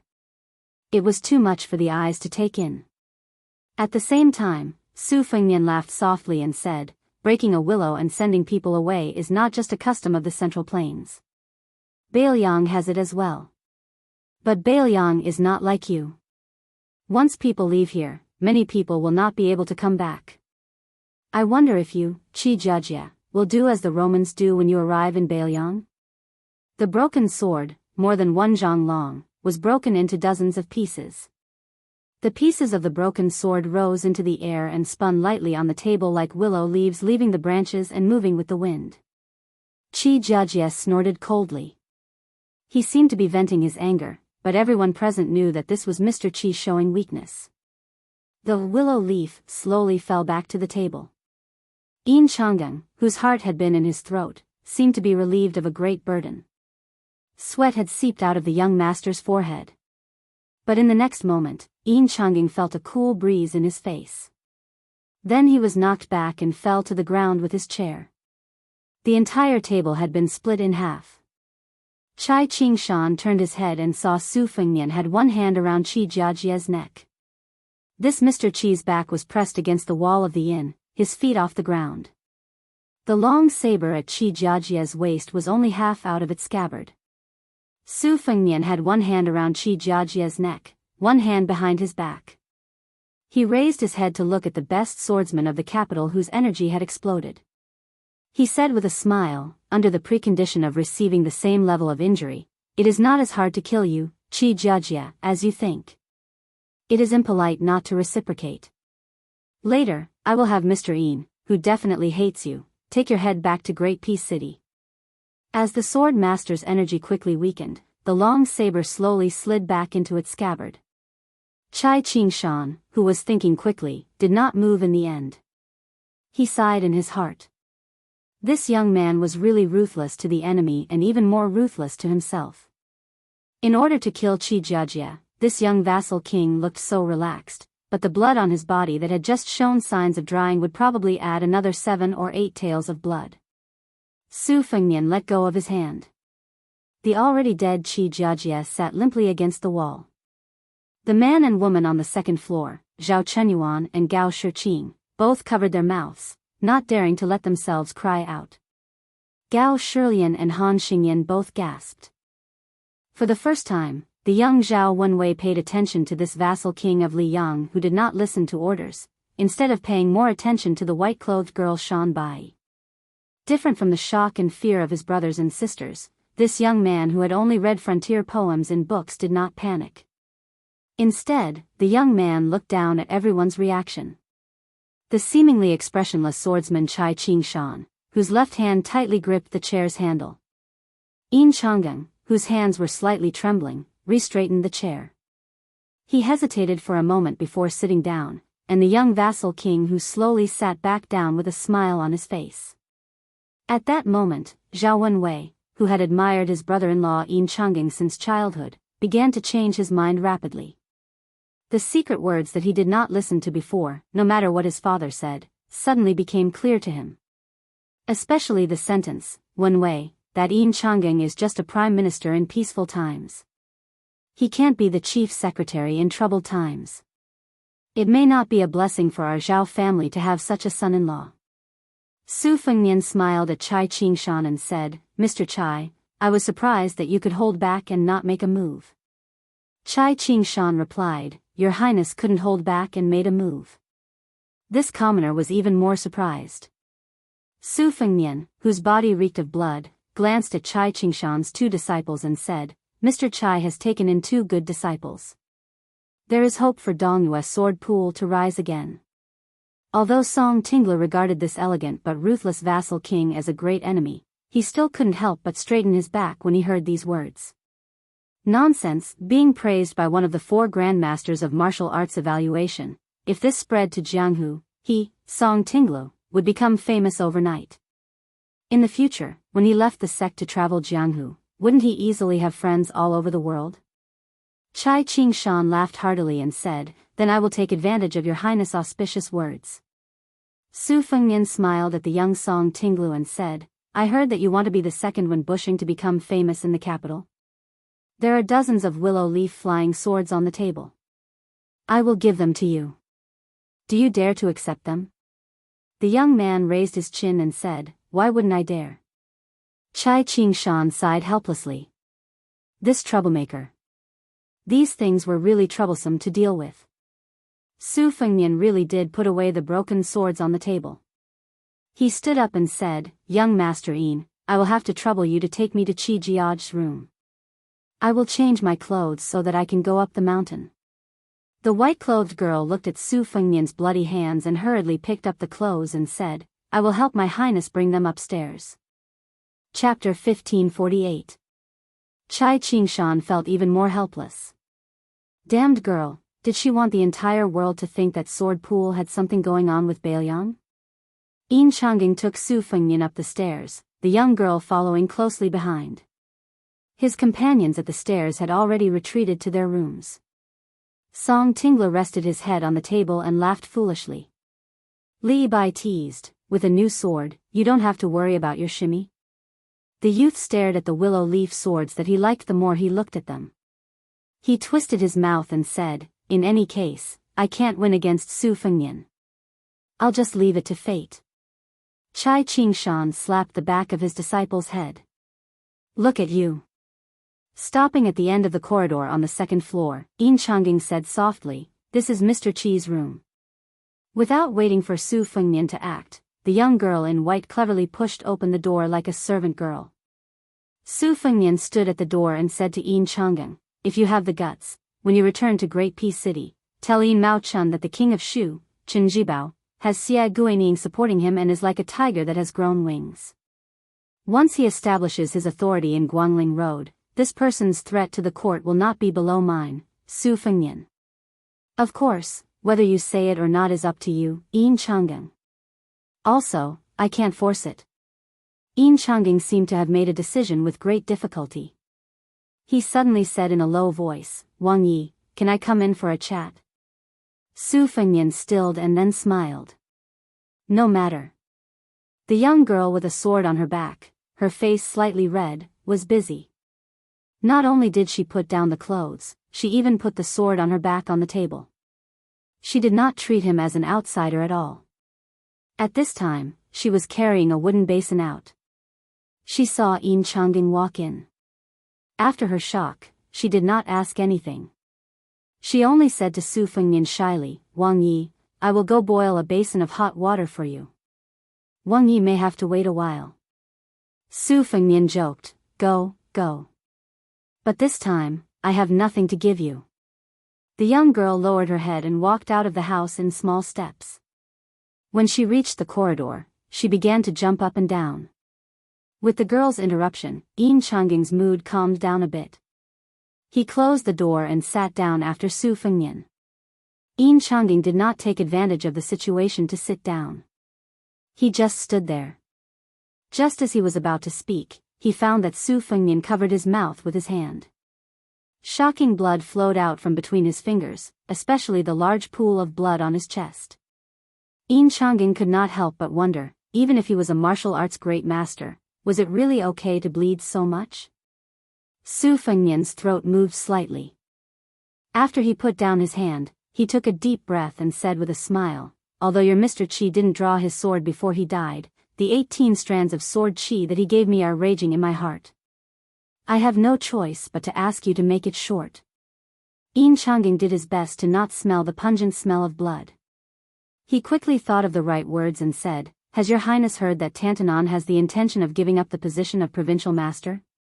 Out of the corner of his eye, Yin Chang'an saw Su Fengnian reach out a hand and press it against his abdomen. His 5 fingers were curved in a mysterious way, as if he was suppressing those sword qi. Su Fengnian's expression was amused. He nodded and said, I've heard. Your father and father-in-law both have a chance of taking over this position. Can this be considered keeping the goodies within the family? Yin Chang'an shook his head and said in a heavy voice, Zhao Yuling has always looked down on me. Part of this is because Zhao Yuling has great expectations for his youngest son, Zhao Wenwei.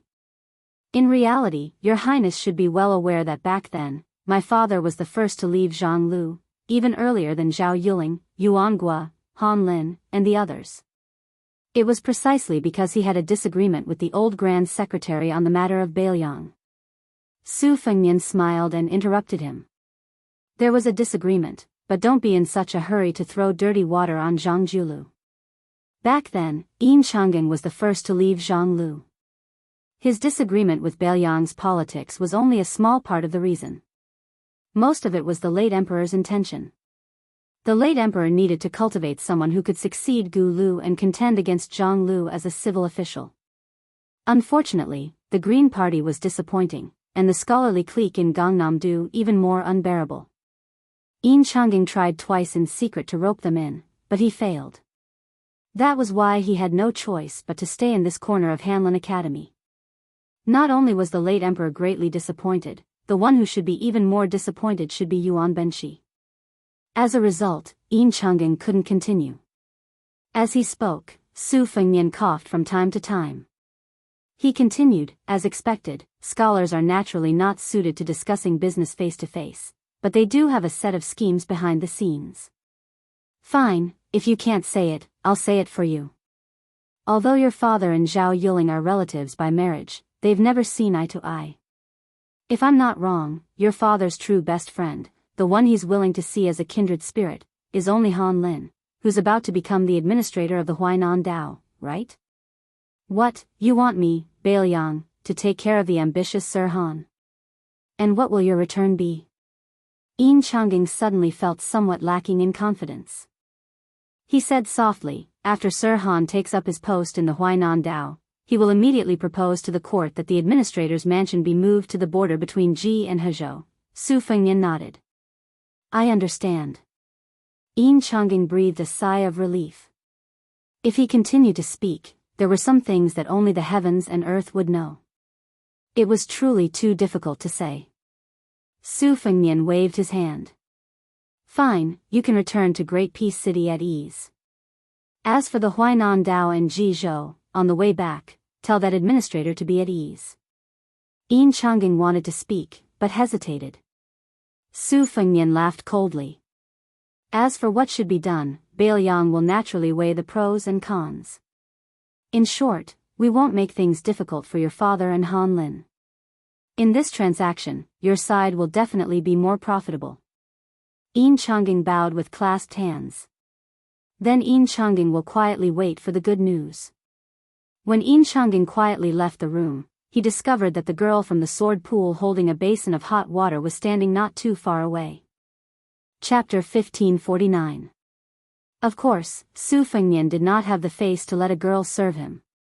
When he closed the door and took off his robe alone, he was somewhat puzzled. Why was it that the older he got, the thinner his skin became? After the time it took to burn a stick of incense, Su Fengnian, who had finished bandaging his wound, opened the door again. The girl blinked her big eyes and did not speak. Su Fengnian rubbed her head and said softly, "Little girl, thank you. If you can wait until Bailiang is not at war, then you can come here to travel Jianghu." The scenery outside the Great Pass, although it is not as lush as the trees in Jiangnan of the Central Plains, is also very beautiful. The girl's eyes were somewhat resentful. The way he rubbed her hair was too much like a kind elder. Su Fengnian suddenly clasped his fist and smiled. He imitated the children of Jianghu and said loudly, "The green mountains do not change, the green water flows forever. We will meet again someday." The white-clothed girl was startled, and then she couldn't stop laughing. No matter how hard she tried, she couldn't hide it, and she couldn't be reserved. Su Fengnian left in large strides. When he reached the outside of the restaurant, Luo Hongkai was already waiting at the door with his horse. Beside him stood the Imperial Cavalry Commandant Fan Xiangda, whose hands and feet were bound. There was also the Imperial Cavalry Commander Tao Nyocha, who had returned from Liangzhou to take up his post within the borders after being injured. Su Fengnian took the reins and looked at the platoon leader Tao, who had internal injuries and a pale face, before getting on the horse. He gave him a thumbs up. The young king rode away, leaving behind a trail of dust. Luo Hongkai gently kicked Fan Xiangda. Before he got on the horse, he heavily patted Tao Chei's shoulder and laughed. "Good job, this time you have made me proud." Tao Chei, who was almost slapped to the ground, smiled foolishly. Jin Cavalry Commandant Fan Xiangda was unhappy. Tao Chei turned his head and said, "Commandant Fan, pinch me. I am afraid I am dreaming." Fan Xiangda was amused and laughed. "Dreaming in broad daylight." Tao Chei said heroically, "Commandant Fan, today I will invite you and your brothers to drink wine together. There will be enough." Fan Xiangda was surprised and said, "With that little money of yours, you even send it to your family. Can it be enough?" Pottery Oxcart chuckled and said, "Don't you have Commandant Fan to cushion it?" Fan Xiangda stared blankly for a moment before sneakily putting his arm around the corporal's shoulder. "Old brother Tao, let's discuss something. In any case, it's just the two of us and Field Officer Luo today." Field Officer Luo went to Wudang Mountain with His Highness. "Let's drink tonight. Why don't you tell your brothers that His Highness gave us a thumbs up?" Tao Nyocha said in all seriousness, "Commandant Fan, borrowing money is borrowing money. It's not like I won't return it. I, Tao Nyocha, am an honest man." Fan Xiangda sighed. Tao Oxcart lowered his voice and said, "If you borrow money and don't collect interest, then it's done. What do you think?" Fan Xiangda laughed and said, "No problem. Tomorrow I will treat you to another round of wine." In order to take care of Tao Nyocha, the two of them did not ride horses. The commandant and corporal walked side by side through the escaped summer town. Tao Nyocha's eyes suddenly became absent-minded and he said softly, I am one of the last group of crossbowmen that governor who brought out. It's a bit late. Us field officers like to brag that they've seen the great general with their own eyes. During those years outside the pass, I was so envious. Commandant Fan, after His Highness leads us to defeat the Baimang barbarians, can we also tell the younger guys that we've seen His Highness with our own eyes back in the day? He's only 2 or 3 steps away. Fan Xiangda nodded and said in a low voice, there will be such a day. When Su Fengnian and Luo Hongkai went up the mountain, Yu Xingrui was also there. Su Fengnian asked the old Taoist for an elixir and asked Luo Hongkai to give it to the Imperial Cavalry Corporal. It was not his idea. When Su Fengnian came to the front of the hut, Zhao Ningxian was sitting on a small stool. There was an empty stool next to him, and Mr. White Lotus was helping Su Fengnian move books to dry them. After Su Fengnian sat down, Zhao Ningxian, who was also a Taoist master of Mount Longhu like his uncle Zhao Danping, said flatly, if His Highness wants to punish me, I will not fight back. Su Fengnian sneered and said, not fight back. What can you do even if you fight back?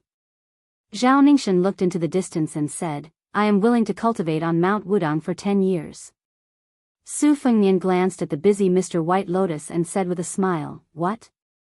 In order to let Mr. White Lotus go down the mountain safely, you are willing to give up the reputation of the Taoist Master Mansion? Bai Yu slowly got up, wiped the sweat on his forehead, and walked to Su Fengnian. He squatted beside the two and looked at the king of Bailiang with squinted eyes. He said with a smile, My Highness, let Zhao Ningxian go and I will stay. How about it? Su Fengnian smiled. This Mr. White Lotus was obviously more tactful than Qi Jiajia and even Yin Changgang. Bai Yu stretched out a finger. But I can only stay in Bailiang for 1 year. I will do my best in this 1 year. Su Fengnian stretched out a hand. 5 years. Mr. White Lotus shook his head. That is unreasonable. 1.5 years. 1.5 years at most. Su Fengnian sneered. 4 years. Just 4 years. I will give you face. Don't say 1 year less. 1 day less and there is no room for negotiation. Mr. White Lotus still shook his head. 4 years? The Central Plains will be too late. Besides, Bailiang doesn't need me to stay for 4 years. My Highness is a sensible man. 1.5 years is enough. The world is set. Su Fengnian withdrew 2 fingers. 3 years. If you bargain again, I will beat you. Oh, no, I mean Zhao Ningxian. Bai Yu suddenly sat down on the ground. Then you can beat him. I can't help you anyway. I can just watch the show. Su Fengnian hesitated for a moment, and finally said, for Zhao Zhu's sake, 2 years. If you talk nonsense again, I will beat you too. It was unknown where this scholar got the strength from, but he stood up with lightning speed. His figure was very vigorous. Mr. White Lotus bowed and said, 2 years it is. Su Fengnian quickly got up and helped Mr. White Lotus up.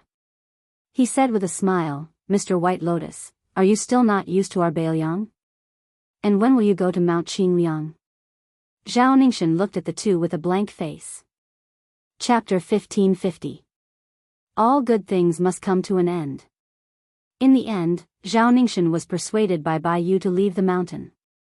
Bai Yu's eyes weren't good, so he didn't send him off. Before leaving, Bai Yu told Zhao Ningxian that he might as well go to the Earth Lung Mountain where the evil dragon was killed and live in seclusion. He also told Zhao Ningxian not to involve the Dragon Tiger Mountain in the waves. Great Peace City had Prime Minister Zhao Danping to support the Taoist master residents, so Liang wouldn't make things too difficult for the Taoist master residents. Zhao Ningxian was worried. Clearly, he was worried about Mr. White Lotus becoming a hostage in Bailiang. Bai Yu didn't care. He comforted him and said that Su Fengnian and Bailiang might not even be able to cross the river. It was too early to burn the bridge. After Zhao Ningxian left the mountain alone, Su Fengnian, who had to change into a clean set of clothes, appeared beside Baiyu. Zhao Ningxian going to the #1 blessed land of Taoism, Earth Lung Mountain, to cultivate was a private deal between him and Baiyu. Dragon Tiger Mountain had schemed against the Su family 3 times. The first time was under the old locust tree in the capital to steal the fate. The second time was when the old Taoist master who was like a child came personally to kill Su Fengnian. This time, Zhao Ningxian didn't hesitate to use his life golden lotus to guide the flying sword. How could Su Fengnian just let Baiyu stay in Beiliang to manage the government affairs with a smile? If it wasn't for the sake of Huang Man, Er's master Zhao Shituan, even if Su Fengnian let Zhao Ningxian leave Beiliang, he would definitely make this noble with the same surname as the country suffer. Baiyu lowered his head to look at the mountain path. With his poor eyesight, he couldn't see Zhao Ningxian's figure clearly. He said softly, according to what the Lord said, Earth Lung Mountain is not only a blessed land of Taoism, but also the place where the Zhao family of Liang suppressed the rivers and mountains in the south. Zhao Huangchao, who lived in seclusion in Dragon Tiger Mountain, failed. First, the Black Dragon was injured by the Wudang leader Li Yufu. Then, even Zhao Huangchao himself was killed by the Lord. Then Zhao Ningxian quietly entering the Earth Lung Mountain, which is still sealed by the imperial court, is tantamount to stealing from the Liang royal family. This matter, if it was someone else, they really couldn't do it. Only Zhao Ningxian was the most suitable. Firstly, his surname is Zhao and he has the advantage of being close to the water pavilion. Secondly, Zhao Ningxian is a person who carries the fate of a sect. Furthermore, now that the Qi cultivators of the Liang North sect are almost all dead, and the last bit of vitality was used to forge the sword in the Dongyue sword pool. When Mr. Baiyu came down the mountain for the first time, it was not to have an audience with the current emperor, but to have a private meeting with the crown prince of Nanjiang, Zhao Zhu. Seeing the flood dragon but not the dragon, isn't it because you want to create the merit of supporting the dragon and become a minister who follows the dragon? Mr. White Lotus smiled and said, but now, I have no choice but to be trapped in northern Liang for 2 whole years. Even if I succeed by a fluke, the merit of raising the flood dragon into a dragon will inevitably be greatly reduced. Does the Lord not have anything to say? Su Fengnian turned his head and said playfully, Mister's words are not kind. Right now, Zhao Zhu is being held back by the #1 general of the southern border, Wu Zhongshuan. The troops that he can barely mobilize are the 2,000 to 3,000 that went up north to quell the rebellion. Most of them were borrowed from Wu Zhongshuan. Right now, Mr. is staying by Zhao Zhu's side. Even the cleverest housewife cannot cook without rice. Other than staring at the crown prince of Yan Qi, what else can you do? It's better to go at the right time than early. I'm thinking for Mr.'s sake. When Mr. has accumulated enough prestige in northern Liang, Zhao Zhu will let Mr. take charge of a department. When the conditions are right, success will follow naturally. Baiyu smiled bitterly, in that case, I have to thank the Lord for his good intentions.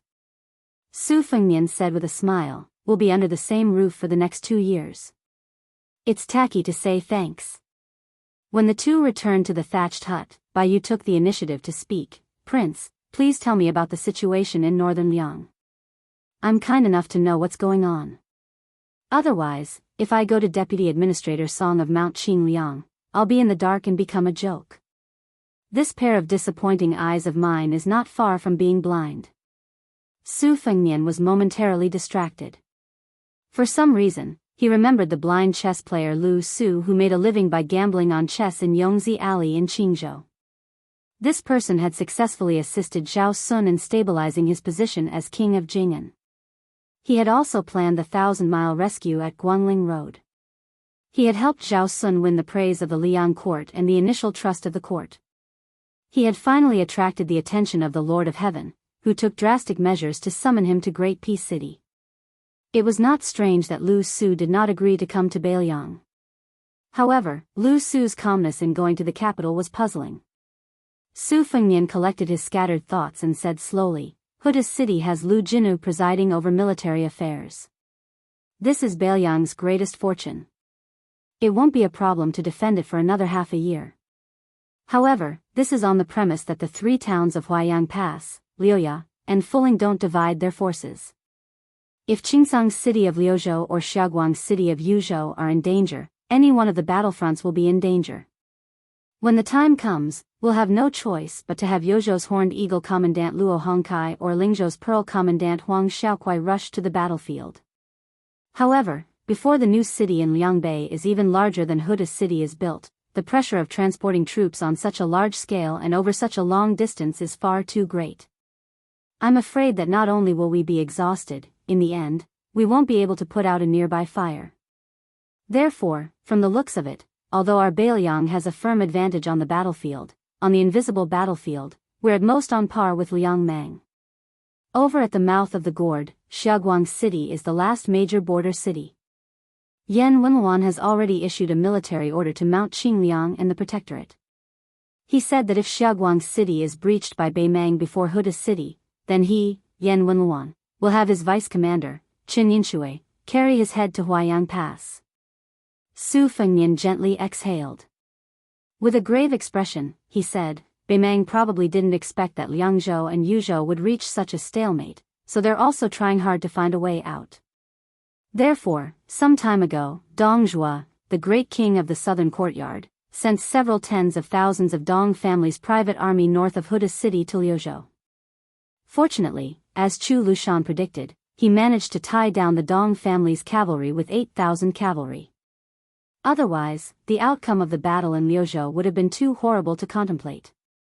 This battle, which neither side publicized, was actually the most hair-raising battle since the start of the war in Liangmang.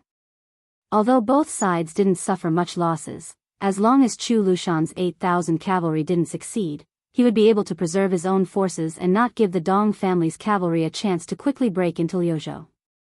Otherwise, even if Chu Lushan paid the enormous price of losing all 8,000 of his men in battle to wipe out 20,000 of the Dong family's cavalry, as long as the remaining 10,000 managed to infiltrate Liuzhou, once they joined forces with Lu Gui's army and Tuoba Bodhisattva's personal army, Liuzhou would be as good as gone. Outside the western gate of Liangzhou, we could only watch as the reinforcements of Beimang galloped as they pleased.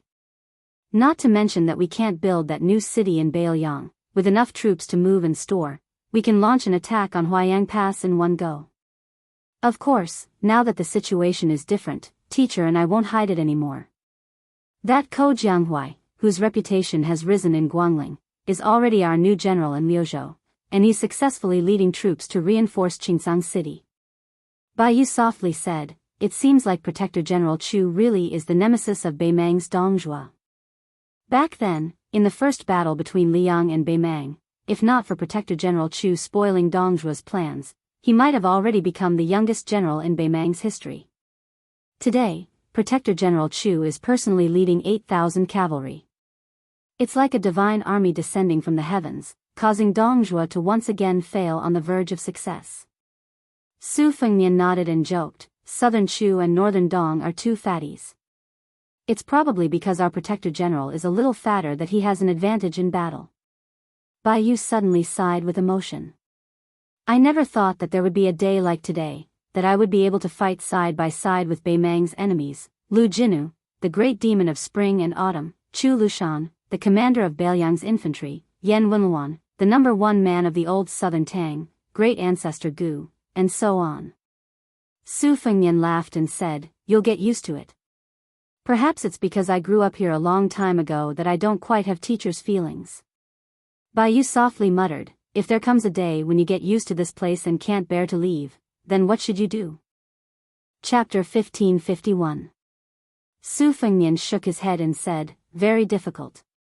Bai Yu quickly understood what he meant. The chances of Bailiang winning were too small. Regardless of whether Bai Yu wanted to stay in Bailiang or not, he had no choice. Perhaps when the time came, he would have to flee to the central plains with many scholars. Behind him was the bleak battlefield of Bailiang, where blood flowed for thousands of miles. Furthermore, he, Bai Yu, wanted to have a place in the imperial court where the civil officials stood, and not the military side.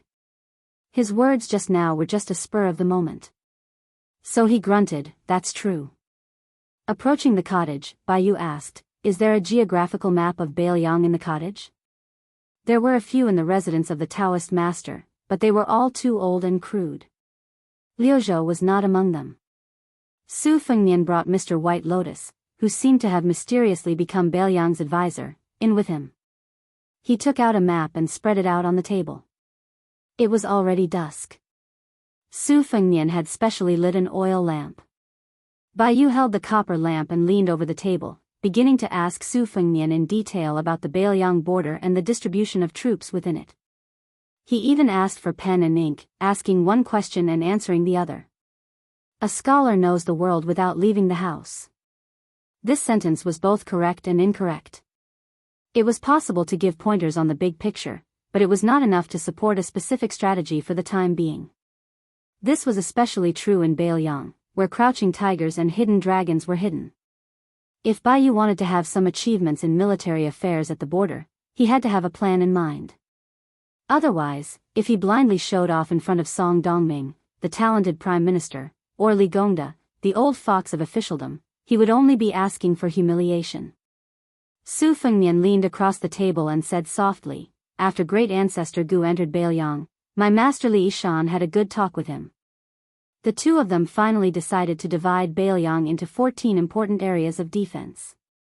For example, the Horned Eagle Captain Luo Hongkai is in charge of the troops stationed in one of the 14 areas, so he is also one of the captains in the area. His rank is one level higher than Huang Xiaokuai and the others in Lingzhou. Now, other than the general of a province like Huang Fujin, after the last round of replacements by Qin Shiliang, this new group of captains who hold real power are mostly in their prime. There are even a few who are not even 30 years old. They have been loyal to Beiliang since their father's generation and have great enthusiasm for the border. They cherish the country their fathers have built. Therefore, there are some discussions in the various academies. For example, on the surface, I rely heavily on scholars who go to Liangzhou and give them all the seats in the prefectures and county-level offices. But in reality, there are still some prejudices, favoring favoritism, and paying attention to the bloodline of the generals. I accept these kinds of questions. After all, there is nothing I can do. Beimang is at my doorstep. I can only dare to promote these people. After Bai Yu put down his brush, he narrowed his eyes and stared at the map. His finger that was slightly stained with ink slowly brushed across the map. He asked casually, the provisions of the newly built Liuzhou are all under the responsibility of the provincial governor of Lingzhou, Su Beiji? Su Fengnian quickly thought about the hidden meaning behind this question, but he could not figure it out. He nodded and said, Sir, you must have heard of Su Beiji's nickname. Moreover, Beiliang has long begun to buy provisions from the neighboring provinces. To tell you the truth, many of the large families who fled Beiliang out of fear on the surface have the hidden identity of spies from the Fu Shui chamber. In the matter of purchasing provisions, they have contributed greatly. Liang and Yu provinces are self-sufficient, so the matter of Liuzhou's provisions is far from an urgent matter. Su Fengnian smiled. I've thought about it. If the Liang imperial court really refuses to let go of the provisions, Beiliang will openly snatch the provisions. Yes, it should be borrowed. Not to mention the Huainan circuit where Kai Nan's 100,000 troops are stationed, even if it's Qin Jibao's Shishu circuit, I would dare to snatch it. With Enchanting acting as the middleman, Han Lin, who had formed a tacit understanding with Beiliang, was appointed as the Huainan circuit administrator. This was a piece of good news. With Beiliang playing the role of the good cop, Han Lin wanted to have a clean reputation. He wanted to establish a mighty and loyal image in the imperial court. Beiliang could just give him as much as he wanted. As for the curses from the court, would Su Fengnian care? As for Qin Jibao, didn't you want to go to the Central Plains to pull chestnuts out of the fire? Didn't Xia Guining like to play tricks? Su Yanbing was currently at the southern border of Lingzhou with his junior apprentice brother Han Laozhan, who was appointed as the general of Lingzhou. Without Qin Jibao personally overseeing the situation, it would be difficult for the Shishu circuit's northern gate to stop Beiliang from borrowing provisions. As for the timing, Su Fengnian trusted Han Laozhan. Bai Yu stared at the vast Liuzhou territory and asked, Yang Yuanzan is in charge of attacking Beiliang's Calabash Gate, which is a natural stronghold. At the very least, he managed to take down Huagong and Luanhe cities. In the eyes of the Beimang Empress, Lu Gui is more worthy of being entrusted with an important task. However, while he is attacking Liuzhou on the western front, his main army has not moved. He is so idle that Beimang has to invite Tuoba Bodhisattva to enter Liuzhou. Now, Dong Zhuo has no choice but to send his private army to Liuzhou to break the stalemate. This Lu Gui, who is known as half of Beimang's Su Shao, is so weak. Su Fengnian slowly explained, Liuzhou has no danger to rely on. If we want to fight, we can only fight fair and square. This is the case for both sides.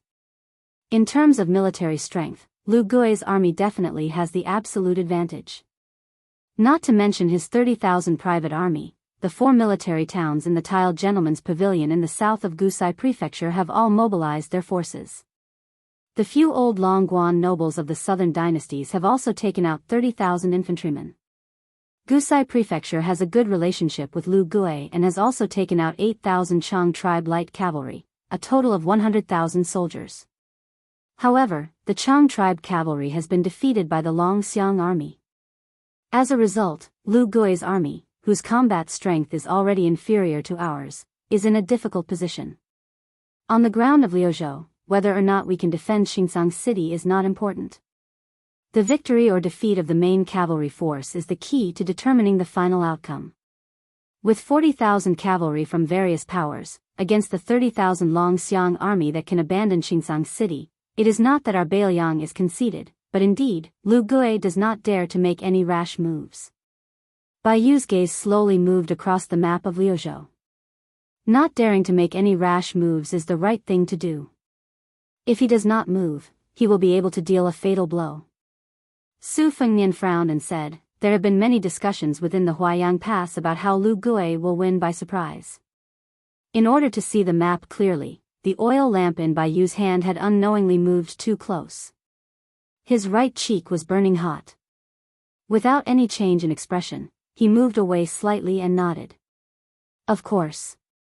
The 8,000 cavalry of the Chu Protectorate General have completed their objective, and Ko Jianghuai has entered Liuzhou as a general. The Longxiang army already has powerful generals like Prince's younger brother and Li Mofen, Wang Lingbao. In addition, the provincial governor of Liuzhou, Yang Guangdou, and his advisor, Chen Shiliang, are all top-notch talents. There is no need to worry about provisions at the rear. No matter how you look at it, the situation is much better than Liangzhou's Huda City and Yozhou's Huluku. However, I feel that the more this is the case, the more Lu Gui will make a move. Perhaps the reason why Lu Gui, who has the least number of troops on the 3 fronts of Beimang's southern expedition, can be so patient because he is waiting for Dong Zhuo's central front and Yang Yuanzhan's eastern front to fall into a disadvantageous situation. Bai Yu shook his head and said to himself, no, it's not perhaps, it's definitely. Su Fengnian was silent. Bai Yu raised his head, his eyes shining. He asked in a deep voice, if Lu Gui can use the deaths of 60,000 infantry as bait and attack Xingsang City at all costs, deliberately putting his back to the river and even abandoning the disorderly cavalry, only using the Lu cavalry and the elites brought by Tuoba Bodhisattva as the true main force, will the 30,000 Longxiang army not take the bait? Even if the Longxiang army is willing to take the bait, will Ko Jianghuai, who just entered Liuzhou, be able to take it? Once one side enters the battle and falls into the trap, will the other side be able to see the big picture and not help? Bai Yu looked at Su Fengnian and finally asked, I want to know if Beimang has received any spy reports similar to the Beimang Empress's anger towards Lu Gui on the Western Front? Is there any news similar to how the important officials of the Southern Dynasty were extremely dissatisfied with the retreat of the Western Front and attacked Lu Gui in the imperial court? Su Fengnian's heart trembled. Bai Yu put down the oil lamp and said calmly, then the prince can do all he can to help Liuzhou. Bai Yu did not speak, and Su Fengnian also did not speak. The room was silent, apart from the occasional sound of the wick bursting. Chapter 1552. Lotus Peak was unprecedentedly grand. It was probably because it had been tainted by Wudang Mountain's mystical aura that people from all walks of life were able to enjoy themselves on the mountain. Under this background, the return journey of Wang Yuanran and his group, who had escaped from the summer town at the foot of the mountain, seemed particularly miserable. Almost all of them were injured. Their departure was even more impressive than when they came. The warmly welcoming Horned Eagle Captain Luo Hongkai sent 100 riders to escort them. During this time, there was also one matter that confused the guests on the mountain. It was said that the children of the Zhongshu province's deputy Zhao Yuling, the Ministry of Appointments' minister Yin Mao Chun, the new Huainan administrator Han Lin, and the Duke of Yan's children had even alarmed the king of Bailiang to personally come down the mountain to greet them after they arrived at the foot of the mountain. The two sides regretted not having met earlier. The two groups of nobles were treated so differently that it almost made people mistakenly think that a change was about to take place in Liang. It wasn't until a shocking rumor spread that the number one swordsman in Jingdo, Qi Jiaj, had disappeared into thin air and did not appear in the group leaving the border. He had been replaced by Dongyue's sword pool's Chai Qingshan.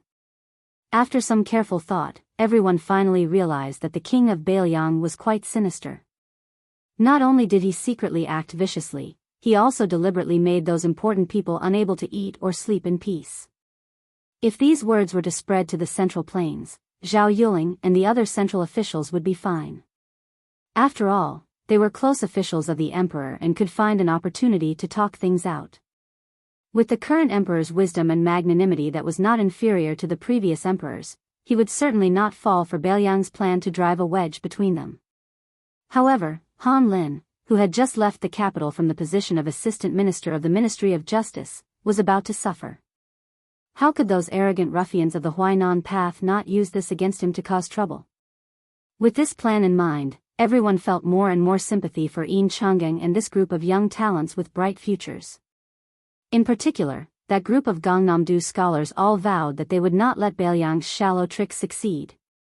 As long as they returned to Jiangnan, they would spare no effort in the literary world to prove the innocence of Yin Chang'eng, Han Xingyan, and the others. They would prove that these future pillars of the Liang dynasty had been greatly wronged at the foot of Wudang Mountain. Quite a few elegant and famous scholars had already agreed to pay a visit to the newly appointed Huainan Dao administrator on the way back to support him. Assistant Minister Han Xingyan was known for his courage of the world. They could not let such a loyal official suffer setbacks in his territory. Since they were all scholars, even if they had never met Sir Han, they were duty-bound to help him. Sir White Lotus had made 2 new friends on Wudang Mountain. They were the Horned Eagle Captain Luo Hongkai and the second-in-command of the Yuzhou spy, Sui Taizhan. Through his carefree conversation with the two of them, he learned about the movements on the mountain and at the foot of the mountain, especially the righteous indignation of the Jiangnan scholars. Bai Yu dismissed this with a smile. At the same time, he sighed deeply. It was not only the little calculations of the elegant scholars, nor was it that Su Fengnian had personally left for Liuzhou to temporarily take over the position of general of Liangzhou that had originally been held by Bailiang's protector general, Chu Lushan. It was more because of the contrast between the two. Bailiang's habitual silence. Even when Sui Taizhan talked about the movements of the scholars of the Central Plains, he only treated it as a joke. Even Luo Hongkai, who had rolled through piles of corpses on the border many times, did not show any resentment or depression in front of Bai Yu. The impression that the two of them gave Bai Yu was that Bailiang had a deep-rooted misunderstanding of the Liang imperial court and did not take it seriously at all. Liang, you scold me? You can scold me all you want, I can't be bothered with you. Attack you with a knife? He wanted to, but he would not do it. It seemed that from the Supreme General Su Shao to the new Prince of Liang, Su Fengnian, they were used to venting their anger on the Beimang barbarians and were not willing to lower themselves to the level of those scholars. Of course, if people like Wang Yuanran rushed to Bailiang in a hurry to be reincarnated and looked as if they were asking for a beating, then things would be much simpler. It would be a waste not to beat them up. Moreover, they would not hesitate to beat them up heavily.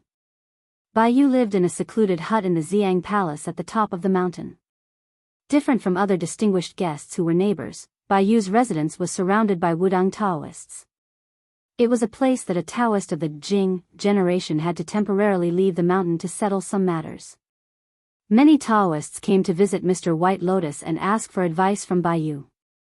In the end, they were taught a lesson by the Taoist priest, Chen Zhao, and only then did Bai Yu have some peace and quiet. In fact, Bai Yu himself did not dislike this kind of interaction.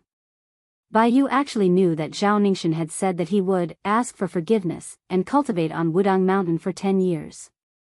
He was curious as to why this mountain had such a secular atmosphere and was also the ancestral court of Taoism, but the Taoists of various generations on the mountain had to help people interpret their fortunes and write letters every 10 years. Especially in the last 100 years, strange Taoists like Huang Manshan, Wang Zhongluo, Hong Shixiang, and Li Yufu had appeared one after another. No one was willing to ascend, and the incense burned more than Mount Longhu. If one did not become an immortal, what was the point of cultivating? Chapter 1553. When Chang Sui, Su Huang, and the others heard that Mr. White Lotus was in Xiang Palace, they also came to visit Bai Yu. Perhaps because it was taboo to talk too much, both sides tacitly only talked about local customs and not military matters. However, Li Dongfang and the little monk Nanbei, who he had met once before, came and gave Bai Yu a big surprise. The little girl carried live chickens and ducks in. Perhaps because they were too tired from the journey, the chickens and ducks were already sickly and had accepted their fate by the time the little girl came in. The little girl said that Taoists of Mount Longhu could also eat meat. She had bought these chickens and ducks in a summer town at the foot of the mountain. She had picked the 2 largest ones to give to Mr. White Lotus to nourish his body. The little girl also thanked Mr. White Lotus for treating them to tea at the Taoist residence back then. Bai Yu didn't know whether to laugh or cry, thinking that this little girl was really nostalgic. During dinner, the little girl personally went to Xiang Palace's kitchen to stew a large pot of chicken for Bai Yu. The little monk Nanbei didn't even dare to eat at the table, squatting by the door and chanting Ba. In the end, Bai Yu hadn't even touched his chopsticks when a woman, led by a little Taoist, angrily came to denounce him. Behind her was a white-robed monk. Bai Yu hurriedly put down his chopsticks and stood up to welcome them. When the woman saw Mr. White Lotus, her expression became better. However, she still muttered in a low voice, "This girl, it's one thing to give a gift, but what kind of silly girl would steal the largest chicken and duck in the house as a gift? She really takes after her father and doesn't know how to manage the house." After the white-robed monk sat down, he motioned for Bai Yu to continue eating. He smiled and said, "I heard that the Wu family's Taoist master is already at the foot of the mountain with the imperial edict. However, they have no intention of climbing the mountain for now. However, with Han Gui and Mr. White Lotus from Green Mountain Monastery, they are bullying this poor monk for fighting alone." Bai Yu suddenly asked an inappropriate question, "Does Mr. know who leader Zhao Go is?" Li Dongfang didn't answer the question. This poor monk is flattered to call Mr. White Lotus, who was personally bestowed by the previous emperor. Bai Yu, who was usually gentle and polite, was aggressive for the first time. Some say it is Yang Tai Sui who died outside the pass. Some say it is the cat man Han Xingxian who died suddenly. Some say it is teacher Lu Hao who was the gatekeeper of Great Peace City. Li Dongxin said straightforwardly, "Chao Zhangqing went to the Tu Zen temple to find me." Even he, Zhao Go's greatest enemy, did not know much. Chao Zhangqing could only guess that it was the imperial tutor who had disappeared without a trace, Yuan Benshi. However, out of the 5 Zhao Go who really did things, Chao Changqing met 3 of them and killed one of them who was planted in Guangling Path. As for the remaining 4, one of them had taken control of all the northern Qi refinement warriors in the early years. Now, he had no followers. One of them was a person of the Jianghu who controlled everything in the name of the Ministry of Justice. Another replaced the dead one to watch over the movements of Guangling Path. As for the last one, he was shrouded in mystery. I only heard that he was an important chess piece in charge of targeting Bailiang. As for who it was, after Yuan Benshi disappeared without a trace, no one knew. Even His Majesty was no exception. Li Dongfang asked curiously, "Mr. White Lotus, why are you asking this?" Bai Yu smiled and said, "I am going to Mount Qingliang for 2 years. I am afraid I will die there." Li Dongfang frowned and said, "Do you think that person is in Bailiang Palace?" "That is impossible. With Su Xiao and Li Shan." Bai Yu shook his head and interrupted, "It might not be someone who has been in hiding for a long time. It might be someone who went later. For example, the assistant administrator of Bailiang, Song Dongming. Li Dongfang rubbed his bald head and said nothing. The monk in white smiled and said, regardless of whether Song Dongming is Zhao Guo's man or not, Mr. White Lotus' method of using someone else's knife to kill someone is not very good. Bai Yu, who had not eaten much, put down his chopsticks and said with a smile, one must not have the heart to harm others, but one must always have the heart to guard against others. As for Song Dongming's identity, I am just guessing. But since I have made up my mind to live in Bailiang for 2 years, I have to use some dirty tricks. To tell the truth, even if Mr. did not come today, I would have gone to find Mr. tomorrow and asked Mr. to go with me to Mount Qingliang. Therefore, Bai Yu ate Miss Dongming's meal with a guilty conscience. If it were not for the fact that I was really hungry, I would not have even touched the chopsticks. The monk in white said to himself, if Zhao Guo's leader really is Yuan Benshi, then Prime Minister Song Dongming, who was favored and then abandoned, may really be Zhao Guo's man. But at the same time, if the two are both Zhao Guo's men, Song Dongming may be completely loyal to Bailiang. Bai Yu nodded and said, the Emperor of Liang did not kill half-inch tongue Yuan Benshi simply because he had outlived his usefulness. Naturally, he was wary of Yuan Benshi's Zhao Guo power. After the previous emperor died, Yuan Benshi was too unpredictable for the current emperor. Compared to the Bailiang cavalry's thunderous snoring at the door, Yuan Benshi was like the sound of breathing by the side of the bed.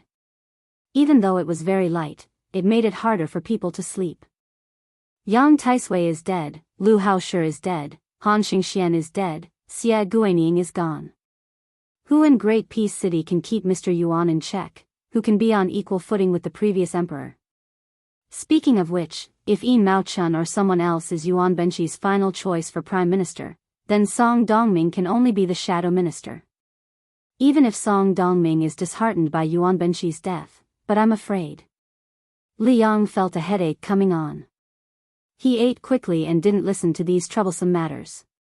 The woman ladled a bowl of white rice for the little monk and put some vegetables on the tip of the rice. The little monk squatted at the door and ate. The monk in white looked at this Mr. White Lotus and said with a smile, seeing is believing. Bai Yu said self-deprecatingly, I must have disappointed Mr. Liang sighed and looked down at the table full of food. Bailiang has the aura of a palace. It looks, smells, and looks good, but it doesn't taste good. It seems that there is no taste in being the emperor. No wonder that boy surnamed Su. Liang suddenly slapped his chopsticks. Father, you can nag people all you want, but I made all this food. The monk in white immediately had his wife get another set of chopsticks and bowls. He gave a thumbs up before eating. Delicious. Chapter 1554. As the sun set in the west, Transverse Water City, the northernmost city of Ji Province, was about to close its gates. Red lanterns were being prepared to be hung on the city walls. Right at this moment, a cavalry scout drenched in blood galloped over. When the soldiers on the city walls saw the scout's face clearly, they shouted at the top of their lungs to have the half-closed city gates rise again. The scout with 2 arrows stuck in his back rushed in and shouted with all his might, urgent enemy report. Bei Mang's army is attacking. Not long after, smoke signals were lit within Transverse Water City as a warning to the neighboring Silver Sparrow City. The smoke billowed. It was actually 50,000 Bei Mang cavalry. Very quickly, the beacon towers to the south of Transverse Water City and Silver Sparrow City were lit one after another. In less than an hour, the entire northern part of Ji Province knew of the shocking news of 50,000 Bei Mang cavalry invading the south. The newly appointed garrison general of Transverse Water City was a fat, middle-aged man. His surname was Gao, and his given name was Ing. This man had been a prominent member of Ji Province since the time of Northern Han. He was one of Ji Province's foot soldiers under Grand General Yang Xinxing, and a significant portion of his soldiers came from the Gao family of Ji Province. Gaoing didn't even have time to put on his armor. Surrounded by his personal guards and retainers, he hastily arrived at the top of Transverse Water City, his face pale. It wasn't that Gaoing didn't want to run, but rather, according to the reports from the scouts, Bei Mang's vanguard cavalry was already within reach. In addition, a large number of horse fences were circling the city south to block his path. Gao Ying's teeth chattered. He was truly regretful. He originally thought that after Wei Jingtang's death, Ji Province's General Yuan Tingshan, who had the 7,000 to 8,000 personal cavalry from Lijiayan Castle, had won several battles here in succession. In addition, the Great Pillar of Liaodong, Gu Jiantang, had also received frequent reports of success. Gao Ying reckoned that since the Beimang barbarians were having a hard time fighting Beiliang, they wouldn't send troops to Ji Province to take advantage of him. As a result, he had spent 300,000 taels of silver to establish relations with General Yuan and the capital. Relying on his relationship with Yang Xinxing, he was able to snatch the position of garrison general of Transverse Water City from the son of an aristocratic family in the capital. Currently, there were 5,000 garrison soldiers in the city. However, in Ji Province, it was even harder to find a general who didn't want to take an empty salary than a three-legged toad. However, with Yuan Tingshan keeping an eye on them, their table manners were much better. Most of them only dared to take 10 to 20% of the empty salary, or at most 30%. However, Gao Ying wasn't the legitimate son of the main branch. He had spent 300,000 taels of his second branch's private savings to become an official. Therefore, the actual military strength in Transverse Water City was less than 3,000. Furthermore, they were all inexperienced soldiers transferred from southern Ji Province. However, could Gao Ying be blamed for this? Although the archers from northern Ji Province were more familiar with bows and horses, they were also more expensive. A single archer from northern Ji Province was equivalent to 2 of the southern Ji Province's infantry who were known as the unrivaled beneath the heavens a few years ago. The old foundation of Ji Province had been taken away by Yang Xinxing. In the end, they suffered a great defeat at Guangling Pass. Now, even the elite southern Ji Province's infantry, whose combat strength was only slightly inferior, were under Yuan Tingshan's control. If Gao Ying wanted to earn back his capital in 3 years, other than putting up a show in Transverse Water City, what else could he do? Gao Ying turned his head and looked at Silver Sparrow City. The garrison general, Wei Quanshao, had a similar character as him. He had just bought the official hat and had not even gotten used to it yet. When they were young, both of them were a pair of scoundrels who indulged in debauchery. In the past, they were even called the 4 young masters of Ji Province. It was said that Wei Quanshao's Silver Sparrow City was almost emptied out, and all of them were sold at a low price to a few powerful armies in northern Ji Province. 2 days ago, when Wei Quanshao invited him to Silver Sparrow City to drink with prostitutes, Wei Quanshao, who was a bastard who only cared about money, actually spent a fortune to invite 2 popular courtesans from the city to drink with him. When both of them were having sex on a big bed and 2 rouge horses, Wei Quanshao even suggested this to Gao Ying. It was said that money could be earned very quickly. With 50 carriages fully loaded with bows, armor, and spears, one could earn at least 10,000 taels of silver, and it was guaranteed that the journey would be smooth and unimpeded. Gao Ying was puzzled at that time. Although the general of Ji Province, Yuan Tingshan, did not manage the border affairs well, he had always been very strict. Wei Quanshao laughed and scolded him for being a pig-headed man. With his thick fingers, he wrote the surnames of the 2 patrons on the back of the courtesan, Li and Han. Gao Ying immediately understood what was going on. It was the Li family of Wild Goose Castle who was on the same side as Yuan Tingshan. And the Han family of Valiant Bravery, who was once exterminated, and the Han family of Valiant Bravery, who had made a comeback.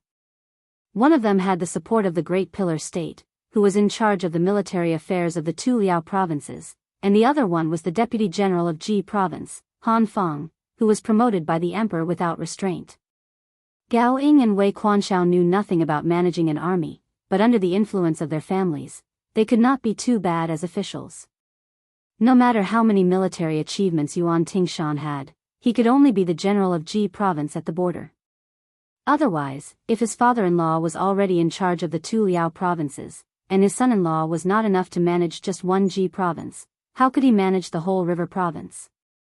Therefore, he needed the only son of the Han family in Ji province to keep him in check. No matter how much the emperor rewarded him, no matter how much military power he gave him, his foundation was still shallow. For the next 5 years, the Deputy General of Ji Province, Han Fong, would still be a trusted general at the border. Before he could see him, he could hear his voice. Gao Ying felt like the entire city wall was shaking.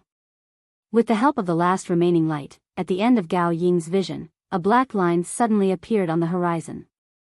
Gao Ying's heart was like dead ashes. The Ji North defense line was completely finished. This fatty who originally came to Horizontal Water City to eat empty pay didn't seem to have the time to earn any money from smuggling at the border. Gao Ying looked around in a daze. Apart from the personal retainers he brought from Gao family, the other guards on the city wall were all young and immature. He heard that in northern Ji province, as long as they wore armor and held a spear in the city, they would be able to obtain a decent salary. Then, they all came to Horizontal Water City. They didn't even know that the previous general, Wei Jingtang, the former Grand Secretary Zhang Julu's student, was once forced to leave the city to fight against Beimang's cavalry. 800 horizontal water cavalry and 4,000 elite infantrymen all died in one battle. They also didn't know that even earlier, the 10,000 Yuzhou cavalry that quietly crossed 1,000 li to ambush Beimang was already here. This horizontal water city actually wasn't peaceful at all. Many of Horizontal Water City's soldiers still held onto a fluke, naively believing that the majestic Beimang cavalry was only here to show off their strength, that perhaps Ji Province's General Yuan Tingshan would soon lead his army to defeat the enemy in one fell swoop, or that the Great Pillar State Gu Jiantang was currently leading troops over from Liaodong. In one go, Wang Sui gathered 50,000 elite cavalry from Beimang's eastern border army. Qiu Zhemo Great Rouge Shuwei and Dong Zhemo Great Wang Jingchong each had 10,000 cavalry, as well as 3 young generals who braced themselves and ignored the tactful advice of the 2 Beimang great generals. 50,000 men, compared to Beimang's eastern border army that was gradually increasing from the biting grasslands to nearly 300,000, didn't seem like a serious injury. However, in deciding the direction of a large-scale war, the number of people was important, but it wasn't absolute. Beimang's newly appointed eastern border commander Wang Sui took away 50,000 elite soldiers, pretty much the same as taking away half of the eastern border's essence energy. The 2 generals on the eastern border who were comparable in seniority to Lu Gui and Yang Yuanzhan, 1, their authority was lower than Wang Sui's, 2, the 2 of them couldn't control the 3 grassland-born generals at all, let alone Great Rouge Shuwei and Wang Jingchong, these type of children of influential families. They could only watch as these 50,000 people ran to Ji province. If this was the Liyang dynasty, this was naturally something unimaginable. Great Rouge Shuwei was riding on an ink-colored steed from the grassland. He raised his head and looked at the outline of Horizontal Water City. With a ferocious smile on his face, he said, "Once we enter the city, we can still have dinner." There was still some distance before they could launch their assault. Wang Jingchong didn't ride his steed to join his personal army of 10,000 soldiers. Instead, he stood beside Wang Sui with Qiu Zhemo on his left and right. He frowned and said, "According to the spy, both generals Gao Ying, Wei Quanshao, and Wei Quanshao are good-for-nothings. But, if they fight with their lives on the line, it will be disadvantageous for us to fight at night.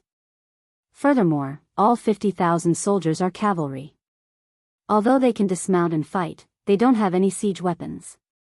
Can we really take down these 2 important towns in Ji province so easily?" Chapter 1555. Wang Sui sneered and said, "When leading troops to war, other than paying attention to the changes on the battlefield, you also have to pay attention to the situation outside the battlefield. When you have the chance to go to the Central Plains in the future, it will be even more so.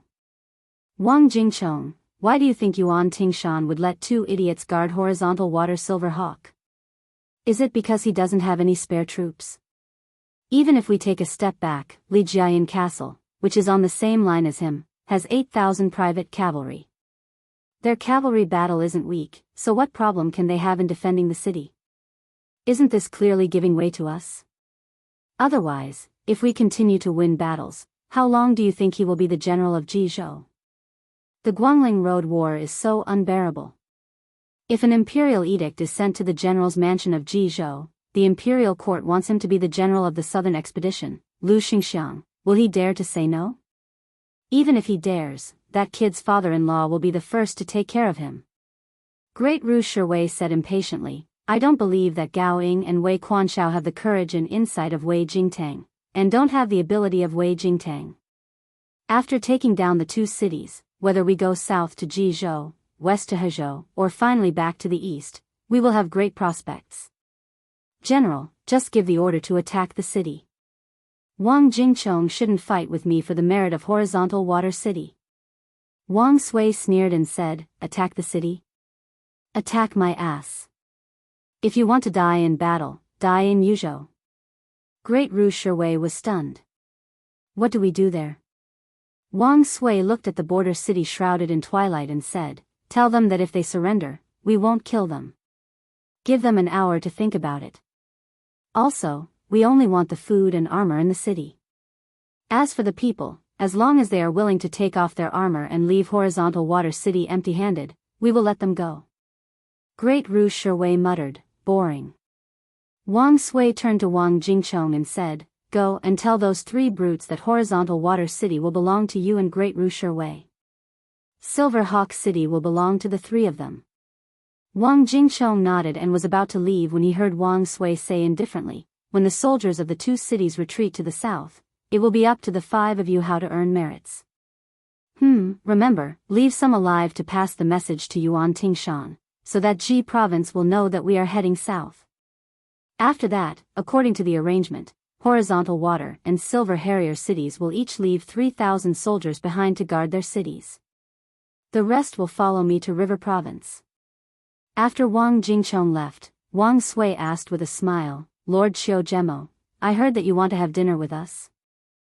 Great Ru Shiwei, whose eyes were burning with passion, chuckled and said, there are 2,000 to 3,000 people in horizontal water city. It's barely enough for me and my children to have a meal. It's not enough to fill our stomachs, but it's enough to keep us from being hungry for a while. Wang Sui was expressionless. He raised his head and silently looked at the horizontal water city that had resisted countless grassland cavalry since it was built. At the end of the summer of the first year of Xiangfu, Hengshui and Yinyao fell into the hands of Beimang. It was rumored that Beimang's main force on the eastern front was going to bypass the two Liao defense lines and use Jizhou as a breakthrough point to invade the south. Everyone in Liang was shocked. Not long after the newly appointed Huainan Dao administrator Han Lin took up his post, he was given the title of Grand Secretary of the Imperial Court. Huainan Dao Jidushi Kai Nan was given the title of Primary Grade 2 West Protecting General. Jizhou General Yuan Tingshan was given the title of Primary Grade 3 West Protecting General. Jizhou Deputy General Han Fong was given the power to expand by 10,000 troops. Along with this imperial edict, there was another secret edict delivered personally by Song Tonglu, the chief eunuch of the ceremony directorate. The Battle of Jizhou had to be limited to Jizhou North. The sound of the bugle horn rang out across the vast land around Qingsang City. Liuzhou finally welcomed the first battle that involved almost all of the troops on the western front. The 30,000 infantrymen of the Longguan nobles were the main force of the siege. They slowly spread out and attacked Qingsang City. The cavalry of the four towns within the tiled gentleman's pavilion protected the south of the infantrymen, facing off against the Longxiang army. The commander of the western front, Lu Gui, sat on the back of his horse, personally supervising the siege. Behind him were the 30,000 Lu family troops and the 10,000 personal guards that Tuoba Bodhisattva brought. A noble general from Longguan didn't care about the success of the siege at all. From time to time, he would turn his head to look at the large group of northern Liang black-armored soldiers 3 li away. Could the cavalry of the four towns of Gusai Prefecture really block the charge of the Longxiang army? If the Longxiang army broke through their cavalry formation and even the infantrymen attacking the city, they would only need 2 rounds and there would be no need to fight this battle. Did he have to give the Bailiang the biggest victory since the Battle of Liangmang? Did General Lu not understand that the Battle of Liuzhou was not just about a small Qingsang city? Was it worth the risk of the entire western front to take down Qingsang City?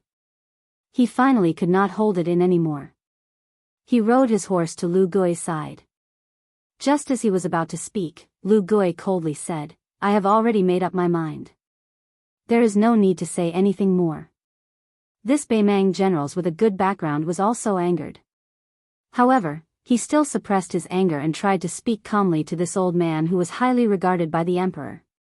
Great general, to split up the cavalry formation like this is too risky. It is not difficult to take down a small Qingsung city. Even if we hide 20,000, no, even 10,000 heavy armored infantrymen among the 30,000 infantrymen waiting for the Longxiang army to charge, it is still fine. To stake everything on one throw and underestimate the strength of the Beiliang cavalry formation, great general, this is not right. Lu Gui did not say anything. This general finally said angrily, Great general, you are treating the lives of 30,000 Longguan soldiers as a joke just for your own position. Currently, there were undercurrents in the western capital of the Southern Dynasty. The generals of the Western Front who came from the Southern Dynasty naturally heard about it. Saying that Lu Gui did not live up to his name was already being polite. Those who were not polite would directly request for the emperor to change the commander. Even the candidates were very clear. Other than Tuoba Bodhisattva who was already at the border of Liuzhou, even Zhong Tan who shone brilliantly at the eastern front of Heluku was brought out. If it was said that the military god Tuoba Bodhisattva was pushed out, it was still acceptable. However, to use Zhong Tan was simply slapping Lu Gui's old face. How long had Zhong Tan been in the army? How long had the great general Lu Gui been in the army? The king of the old southern court, Huang Songpu, had returned after his retirement and replaced the useless Lu Gui as the commander of the Western Front. There was no doubt that he had the most support in the Southern Dynasty.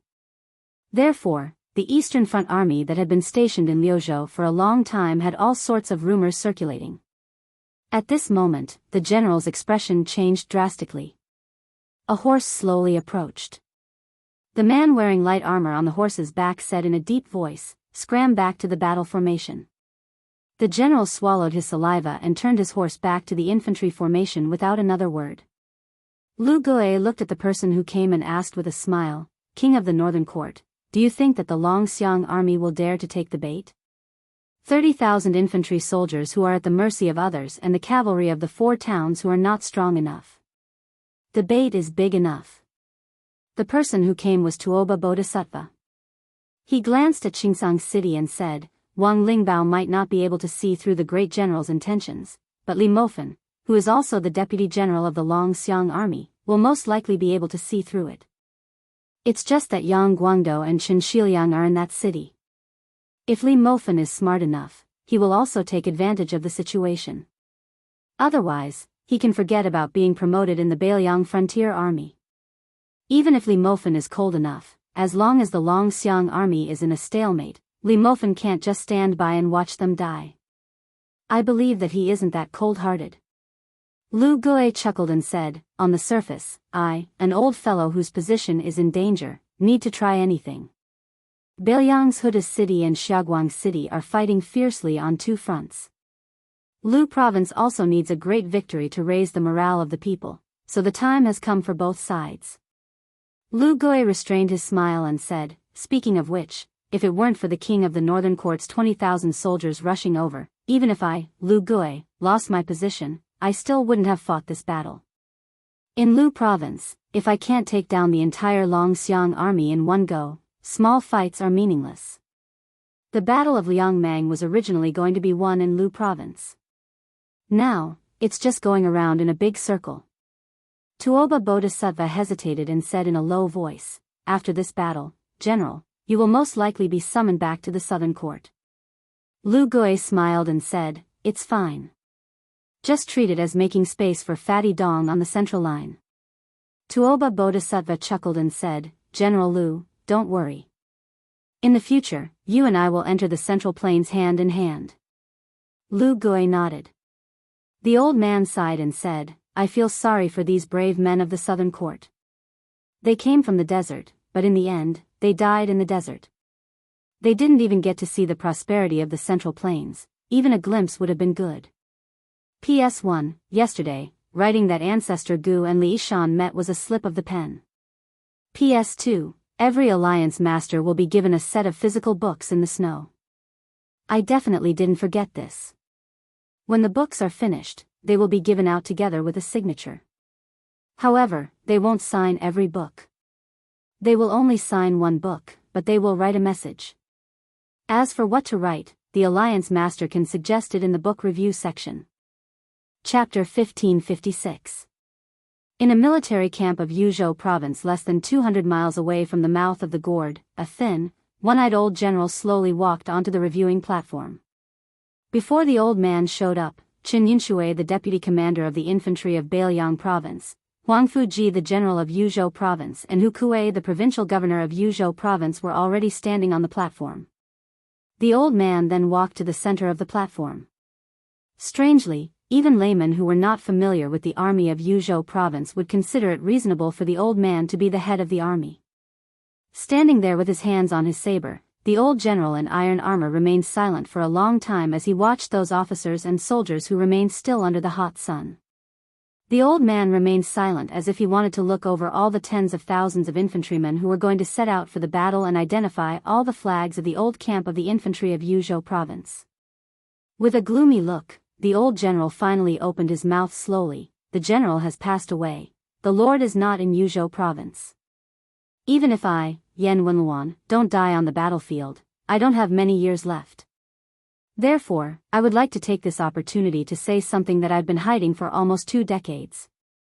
The old general picked up his saber and pointed at Chen Yunshui, the deputy commander of the infantry of Bailiang province, on his side. Old Chen, you must know our deputy commander. I remember that this guy accompanied me to drink in Lord Xingliang's mansion 16 years ago. At that time, Chen Yunshui was just a class 3 general. The general joked that it was a waste of talent for you to lead 40,000 to 50,000 infantrymen in Yuzhou province. Why not go to the border of Liangzhou province and give you 30,000 cavalries? Yan Wenluan didn't look at her best friend who had known her for most of her life.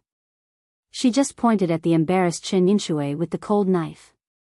This old bastard can't hold his liquor, and his behavior is even worse when he's drunk. He was pretending to be drunk at that time, but as soon as the general said that, he immediately stood up. His eyes were so bright. Guess what the deputy commander of the infantry of Bailiang said? He said, "Do it." Why didn't he do it? Of course, the general didn't succeed in poaching him.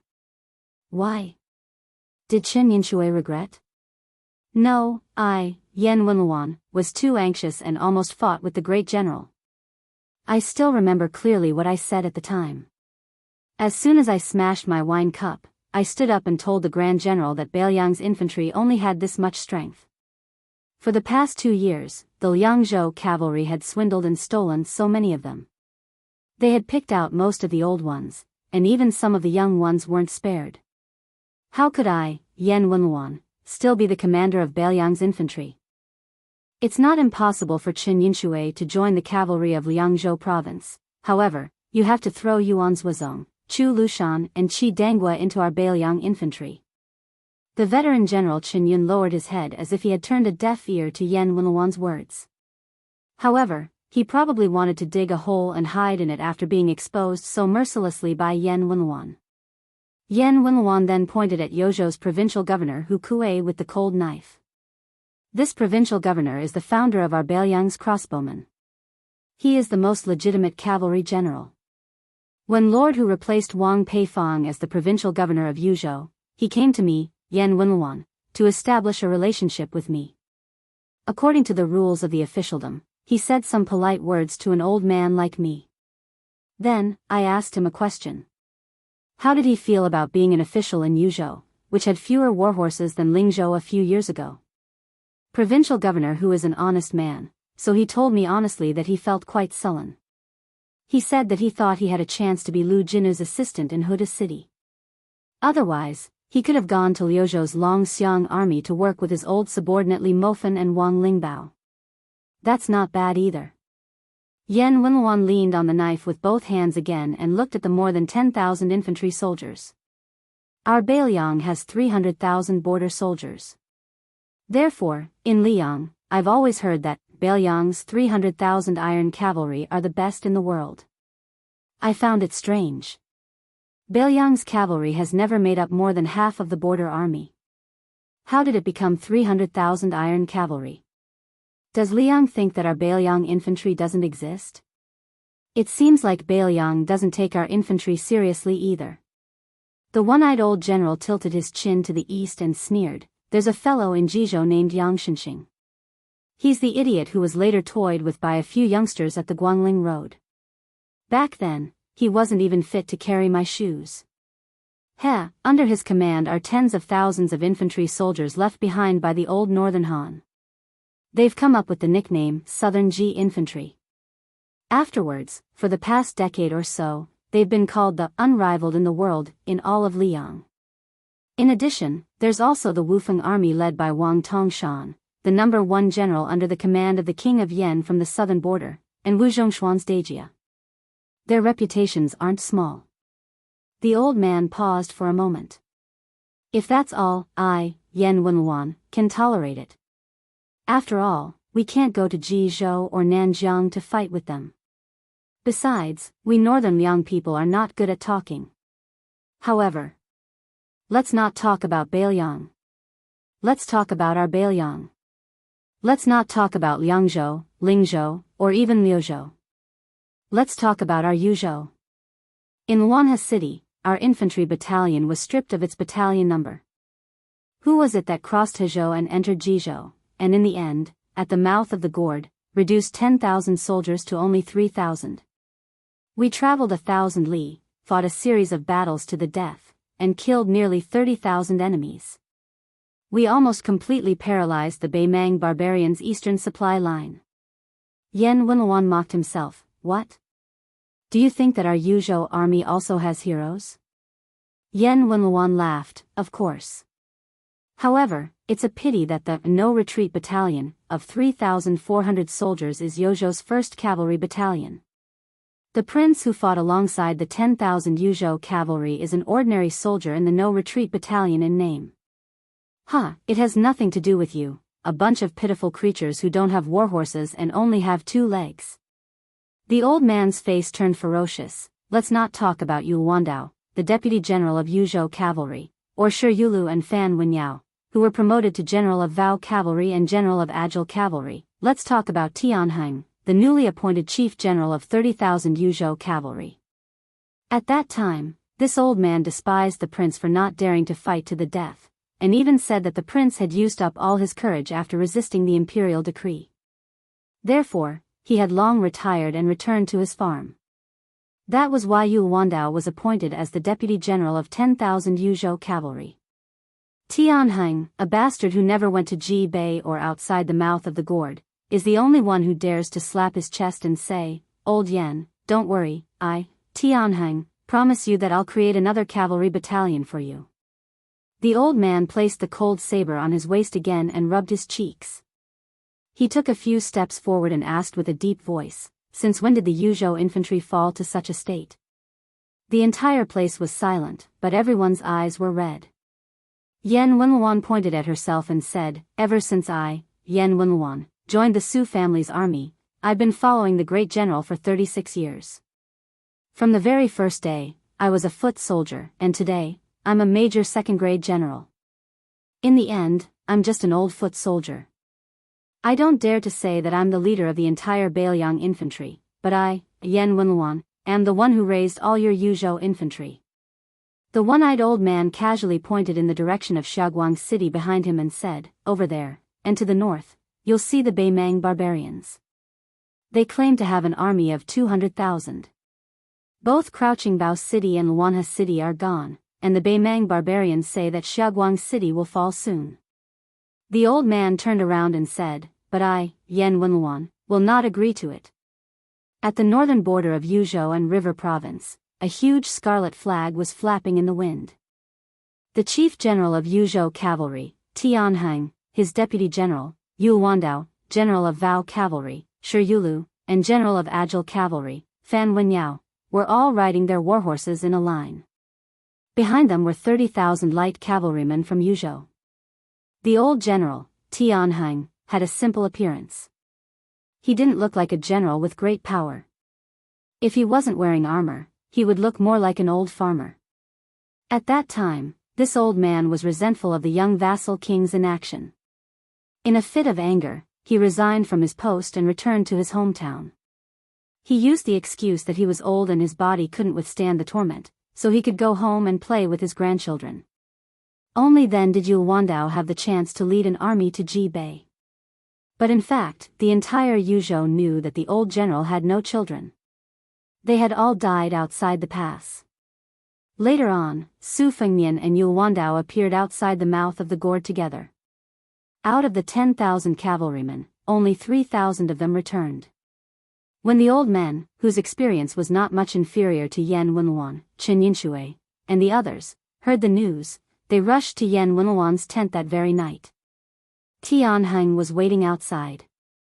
Even when the Huayang Pass Protectorate issued an order to restore Tianheng's status as a general, Yan Wenluan still refused to accept it.